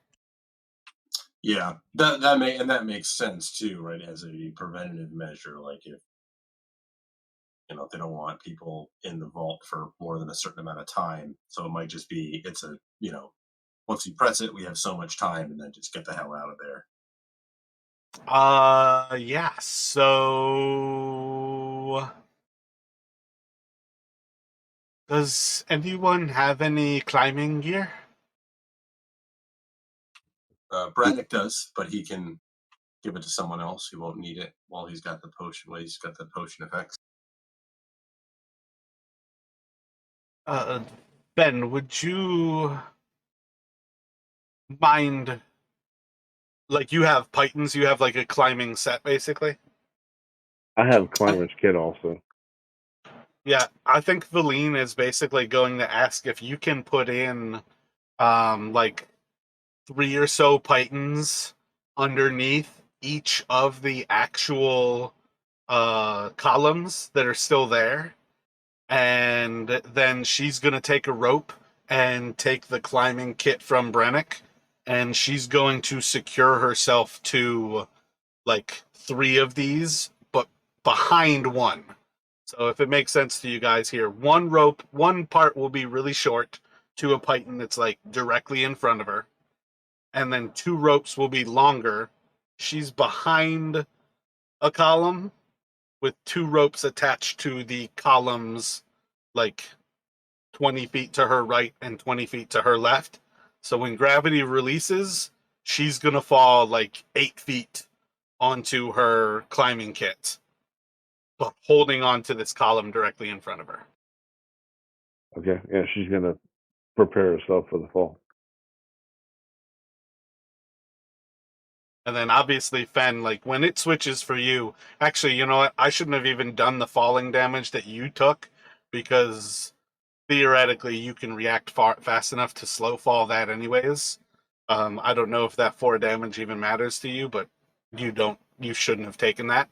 But Galeria, same idea for you. Might be worthwhile to rig up something to kind of hold you to a column, and then Brennick head up to the top.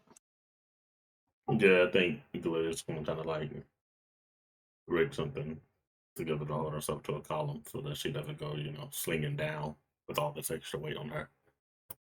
Is everybody currently good time-wise if we go over a little bit here? I am. Yeah, I'm good till about 7:30 tonight. Gotcha. I probably can't go much further than that because I have to go to the bathroom really, really bad.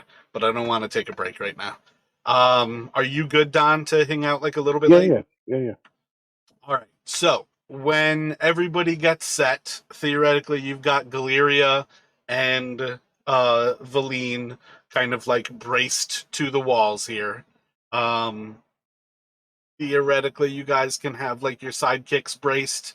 I like to imagine the sidekicks are just kind of like maybe holding a defensive position on that second level, but like basically just somewhere safe and also out of the way. Fen is kind of kicking it. Brennick, you can take the potion and fly up to the roof. I would like everybody to roll a intelligence check here. Good enough for me on Brennick and Valine are going to have a solid idea of these 10 minutes. So when Brennick or Valine start to recognize that 10 minutes is coming to an end, you guys need to act quickly. But Brennick can go up there, activate the top transmutation little icon, and the base is going to fly up and slam into the roof again as everybody else kind of flips over and starts to fall towards the ceiling. Valine and Galeria can lower themselves to the actual ceiling in about the time that it takes. Let me get an athletics from you, actually, Fen. Yeah, about the time that it takes Fen to climb into the vault. It will take Brannick to fly. I think flight is your movement speed. It just gives you the flying ability, right? I think so. Yeah. So he could move, assuming if he's able to dash, it would be 60 feet per round. Yeah.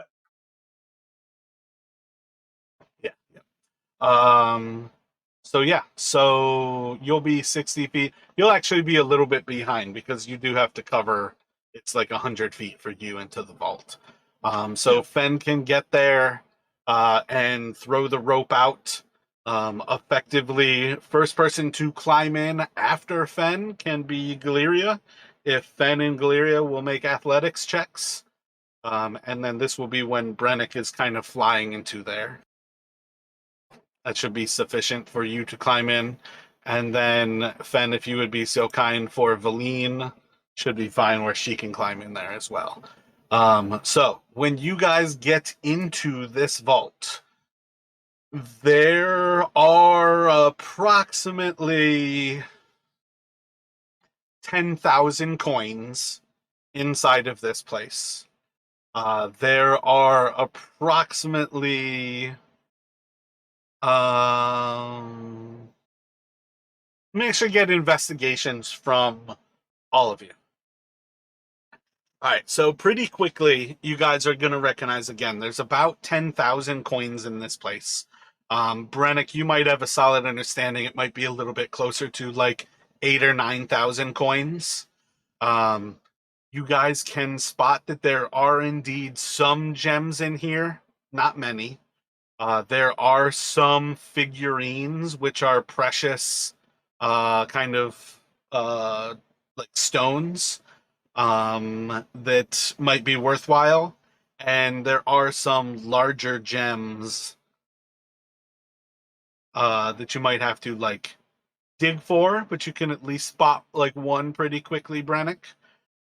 There seems to be other things in here that might be of interest, as well as you can eventually spot the next line or the final line of the arcane octet.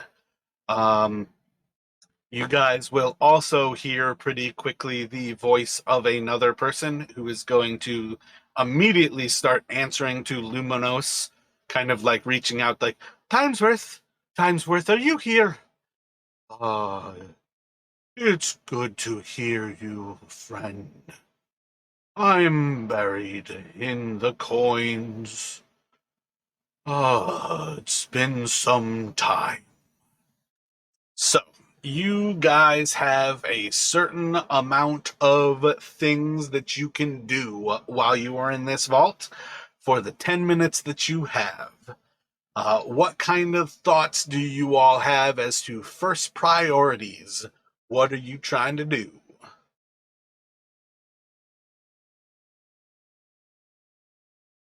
So Brannick's first thing is the piece of, he's looking for the line.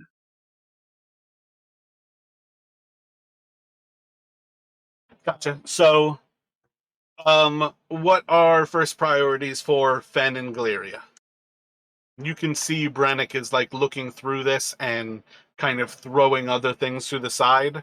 I think maybe it's satisfying enough that you guys can say ahead of time you knew Brannick was going straight for the arcane octet. What is Fen doing? What is Galeria doing? Fen is going to uncover Luminos's friend first. Yeah, Galeria's going to help with that, help uncover a friend. Gotcha. So after a few moments of kind of going about this, you guys can acquire the arcane octet. You can't currently read it, Brannick, but you can see that same general form You can, when you do find this like piece of like copper, like placard almost, kind of like hold it up to Fen, who you know can at least understand the script enough to recognize like that this first word with a comma after it is indeed eighth comma, but basically holds the general form that you guys have come to understand, like that you're looking for. You can't translate it yet, but you've got it. And you can get that confirmed by just a quick look from Fen. The two of you, within a few moments, can certainly uncover this. It's a grandfather clock, but it's small. It's approximately the size of like your torso on Fen. It would be, say, like 6 feet tall, but it's like shrunk down to about 2 or 3 feet tall. So it's almost like everything is like 1/3 scale kind of thing. And about by the time you guys finished uncovering Timesworth, you're going to hear him say, "You've been in the vault for 1 minute."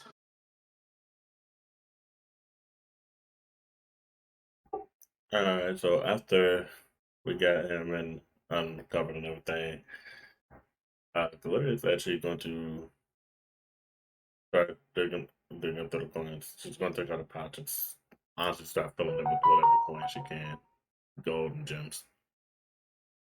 Actually, So just not paying attention to what it is, you're just shoveling coin in. oh no, she's paying attention. She's mostly trying to do silver, gold, and any gem. All right, well, be careful about saying without worrying about what it is, because you said something to that effect when you first described it. So, roll a perception for me here. Fen, what are you doing? Ben, is there any weapons thrown about any of this stuff? Roll a investigation for me, Fen. And what is Brennick doing? So Brennick's gonna try and if any of the larger gems look like they clear, like they might be diamonds, he would try to uncover one of those and get it. You said roll a d10 or 100. I feel like it would have been investigation or perception. I don't remember what I said, though.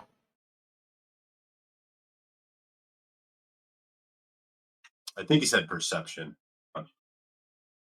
Yeah, it doesn't really matter. Alrighty. So, and Brennick, can you roll yours? Oh, yeah, sorry. I don't remember what I said for you either. So you're going for gems. Yeah, that works. Perception. So Brennick, you can write down. Let's go for a turquoise animal figurine and 3 tiger eye gems. As you're flying through, you're focused on gems. You're looking for diamonds, but you are going to continually see no signs of any like white diamond like gems in this place. Ben, you're going to find a little bit of disappointment. There's not actually anything that makes you think of any weapons being in this place.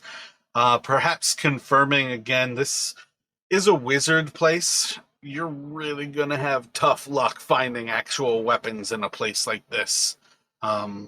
Wizards don't necessarily have that need for themselves. I would say you do find a skeleton while you're kind of looking through things. But currently, we're going to say for this next minute, nothing necessarily of interest to you right now. And then Galeria, you're just going for coins. You can throw, let's say, probably about like 300 gold pieces and maybe about 120 silver and 7 platinum pieces.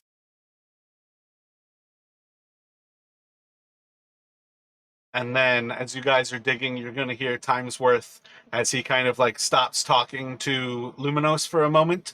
And he's going to say, "You've been in the vault for 2 minutes. What do you guys want to do? Do you want to investigate the skeleton closer then? Or would you like to switch to something else? What is Brennick doing? Do you want to keep kind of collecting some of the gems that you're going over here? Do you want to move to coins? Look over some of the vials? Is Galeria still focused on material riches? Oh, yeah, I missed the. Sorry, go ahead. Go ahead, Rashad. Galeria would actually, he is going to start looking through the gems. She does, but doing that, it doesn't matter. She wants to see if there's any religious artifacts in here that she can probably find. All right, you can pick one of those. Are you focused on gems or are you looking for something religious? She's looking for something religious now. All right, go for a perception. Brennick, what are you doing? Sorry, I missed the mention of vials earlier, so that would definitely draw Braddock's attention. He'll focus on those. Gotcha. Do perception on that Skeleton one. for me. What was that, Fen? Skeleton for me. Gotcha. Let me see. Feel like perception is a good one for the skeleton. And roll a d10, Fen. Gotcha. So the skeleton, you can kind of see signs that this person expired with no like evident damage done to them. They don't have broken bones. Their skull's not smashed. There's not like blade cuts across this body. Something kind of tells you this person got trapped in here. You can grab, they have a scroll on them. For what it's worth, because I'm just throwing loot at you guys right now. Just write down Scroll of Longstrider. Sadly, again, that's just a shitty roll. Rennick, kind of looking through, kind of focusing on some more of the vials here. You can grab up, do an oil of etherealness. I hate that word because it's like 3 different like endings. But oil of etherealness and a potion of climbing. And then Galeria with a 9. You might spot a few of the gems, like do like 3 tiger eyes. But otherwise, there doesn't seem to be anything in here that's going to jump out at you as like especially religious. And then you guys are going to hear the clock say, "You've been in the vault for 3 minutes."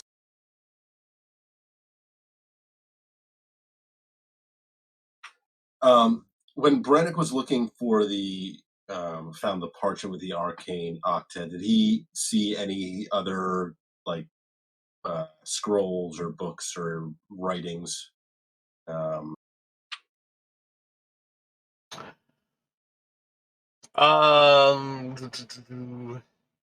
That's not actually going to be something that's paper. Those have almost all of those have been like plaques, pretty much like metallic plaques.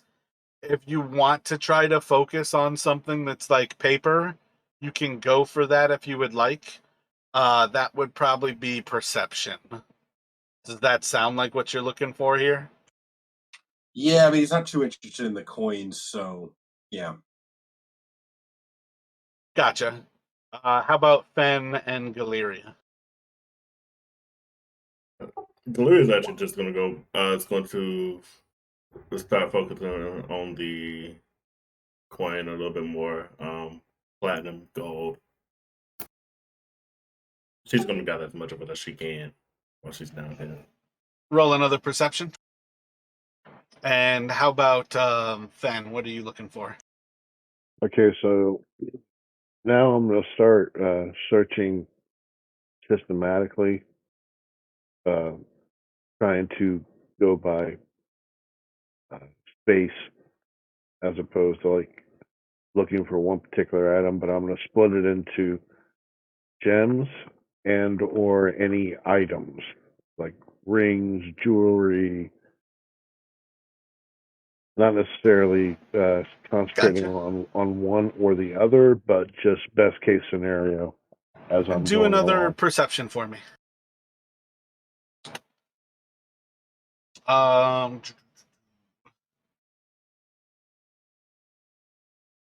so I think where we're gonna go for here is Brennick, going through these things, you're going to notice more and more that there are very few things in here that are not basic treasure.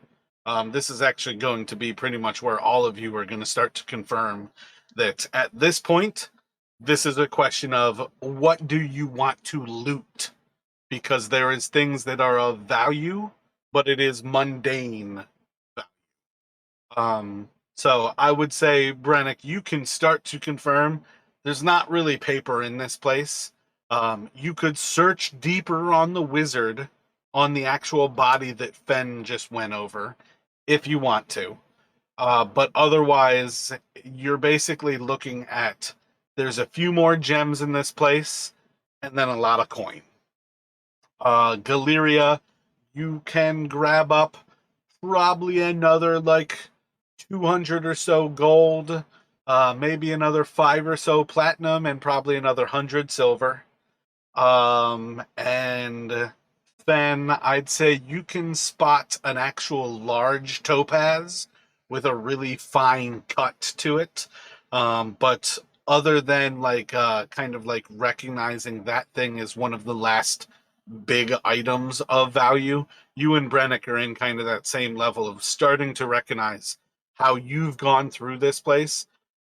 It's basically just useless gems. It's part of why this was probably like the end result of a training thing, is because to wizards, these things don't actually hold value. They're pretty, but it's not meant to be like this is something to laud over. This is just a vault of coins. So I'd say you can grab a topaz, but you guys have gotten most of the other gems out of here. I'd say between like all of you, make sure that you've got a total of 12 tiger eyes. Those are all 10 gold apiece. The topaz is 500 gold apiece. You've got the oil of etherealness. You've got the potion of climbing. You've got the arcane octad. And you're going to hear the clock as it says, you've been in the vault for 4 minutes. And now it's just the question of how many more coins do you guys want to take out of this place? How many more coins can you carry? Yeah, so Brannick is going to he wants to spend a minute. Maybe, I don't know what kind of like coins these are, and this would just be really for flavor, but essentially like a from like a numismatics standpoint, like try and look for like maybe a unique, like really old coin, but just like one as like almost like a token, as like a kind of show that he was here, and then So maybe you gather a few less coins like on the initial go about it, but you're going to spot like these coins are, what is it? The Netherese are like 3,000 years since they crashed. I think this place crashed about 400 years before the fall of Netherese. These coins are like 4,000 years old. There's not actually existent civilizations that spend these coins. All of these coins are old. gotcha. So yeah, he's just gonna maybe like he'll like just kind of grab a handful, like not really carrying the denominations because that's not really to spend in his mind, but he's otherwise pretty much he's done. He's already you know Gotcha. What I would say is to not actually go over these next 6 minutes, because even Galeria is going to end up with more gold than you can actually carry, more coins than you can carry. They are not worth their weight in what you have to deal to move them around. So you're actually probably going to come to the point where you have to decide, do you leave something that has physical weight behind so you can carry more coins? And even realistically, I would usually say one thing to keep in mind is coins are going to tear through a backpack long before the backpack actually fills up, because a backpack can only hold 30 pounds, which is, what is that, like 600 coins before a backpack's going to tear. You guys will at some point end up with most of these coins on your persons, but having more than you can carry. And I think it's viable. You've saved Timesworth and Luminos, where Timesworth is helping you here. Brennick and Valine have a solid idea of the 10 minutes anyways. For what it's worth, I'm going to say, let me get each of you to roll a D100 here. Yeah. And I would say at this point, you guys can take any number of gold up to a total of 2,000 out of this place. And it's up to 50% of what you take in coins. Up to 10% of what you take in coins can be platinum. Up to a total of 110 coins. And 30% can be silver, up to 6,000. And 600 can be copper, and they're probably about 10%. But as far as I'm concerned, you guys can just add whatever amount of coins that you would like to take. It weighs more than you can carry. You guys can't take all of these coins out of here. I'm just gonna take the platinum. How much is the platinum? Well, part of my point is, though, is you guys don't have the time just to find the platinum. Okay. So you said 10% in platinum, 50% in gold, and 30% in silver. Yeah, but also 10% is copper, because you're going to accidentally take copper trying to get gold. You're going to accidentally take silver trying to get platinum. And you said we can take a total of 2,000 coins. Between all three of you. There's 2,000. I'm about to post the totals in here. Yeah, I don't care how much gold you guys walk away with here, because it doesn't matter. You guys are going to be rich as fuck when you leave this place, if you leave alive. I don't care about the gold. It's just gonna weigh us down. Galeria is actually going to drop her scale mail and that smoldering armor half plate, which would shed about 95 pounds off of her. You're still going to end up with the same problem, though. You can't just put this stuff in your backpack. You need other ways to carry coins. That is the total amount of coins that are in this place. You guys cannot take more than that away. But whatever you take, up to 50% of it can be gold. And then don't forget, Galeria. It's going to take time to. So if you're wearing the armor, it's going to take time to take off. No, he's got the plate mail that you guys found on. So yeah, I think he's carrying 2 extra armors right now. Yeah, I'm carrying a scale mail, a smoldering armor half plate, and I got a shield that I did not have equipped it ever. I think it's actually better to say those percentages as you guys are grabbing coins. I don't even want it. I don't even need it to reach 100, but let's make copper fill that in, because I feel like that makes more sense. So 50% of what you take in coins can be gold, 30% will be silver, 10% or 18% is going to be copper, and 2% is going to be platinum. But again, as far as I'm concerned, you guys can take whatever you would want out of there. I don't care to actually go into the details because coins are the least important part of this game. I think it's one of the most boring parts of this game because you're adventurers. You like that tiger eye or the topaz that you found is 500 gold. The turquoise figurine that Brannick found, 250 gold. Those 12 tiger eyes that you guys found are 120 gold. Like Don said, gems are where money is. But yeah, as far as I'm concerned, you guys can loot this place. You're just stuck with the actual weight of it. Um,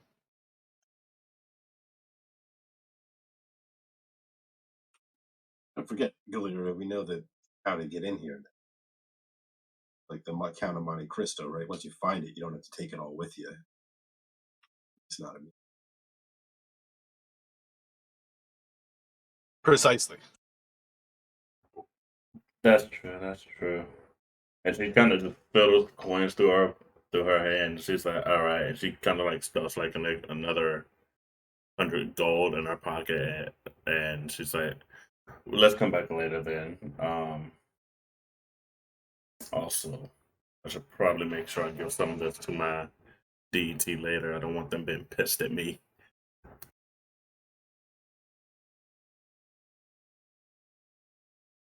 Yeah, so Brannick at like the 5 or 6 minute mark, like after he kind of took that kind of one handful of coins, he's gonna go ahead and move out of there. Just give himself plenty of time. So if you head out early, you still have gravity working in your favor to get out to that second level. You can basically hang a rope from this first level.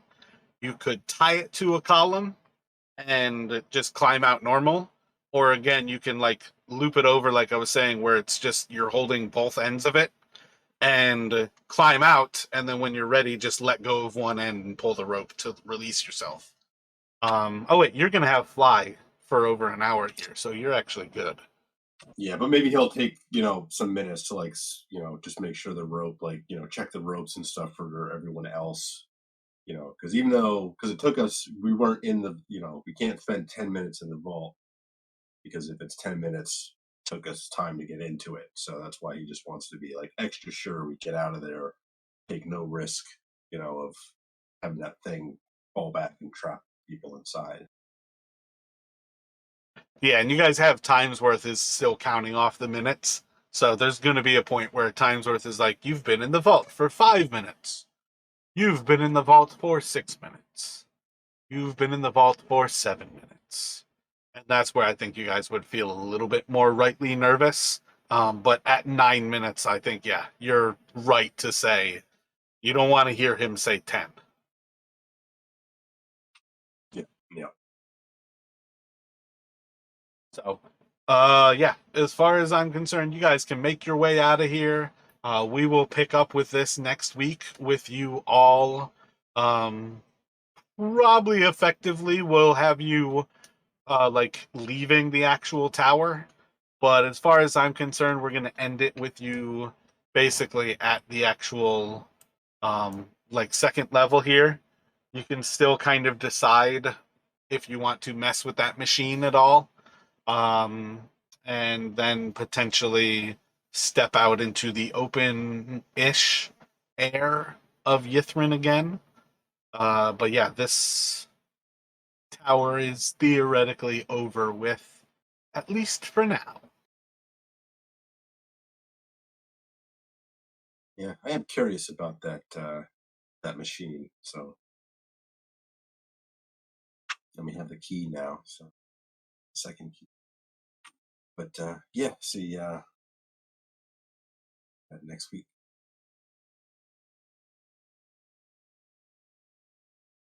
Thanks, Mara. Thanks, guys. Good session. Have a great week. We'll see you next time. Do you guys have a thought on what tower you plan to go to next? This one Again, you don't necessarily know all of the translations yet, but this one is 8th. I think we're just kind of waiting for it, but I'll actually read it to you here. Because realistically, I think you still need to actually see what the 5th one was, because you have to get into the trophy case. And then this one is 8th, stand inside the circle and consume poison. But you don't actually know that yet, but you just have to cast comprehend languages. So it's kind of moot to say you don't know it. But do you think you're going to, I think, abjuration, or not abjuration. It's the one that the thing chased you away from. Abjurer? Yeah, that was abjuration. Abjurer. Evoker, you need like the case, and then divination. Those are the last 3. Yeah, I was thinking. I mean, Brannick is a divination would work for him. I think I wasn't. I think I missed the session where they went there the last time when Alexis got his eyes plucked out, or her eyes plucked out. But I guess in terms of if we're probably abjuration is probably closer given where we are from transmutation. If we go to abjuration and then plan to try and go to divination after that, rather than doubling back. Gotcha. And the chain lightning field is actually right next to abjuration towards the entryway. So maybe realistically we'll look towards abjuration, the chain lightning field, and then probably won't get over those 2 things before getting to divination. But I've had divination prepared for a while now because I expected you to say much earlier that you wanted to go to it. That was one of the first ones that I was preparing for, is because I've expected it. Yeah, I guess after what happened when they went, and then I didn't want to go immediately back. But yeah, so yes, abjuration next sounds good to me. Quick tip, you only have 2 eyes.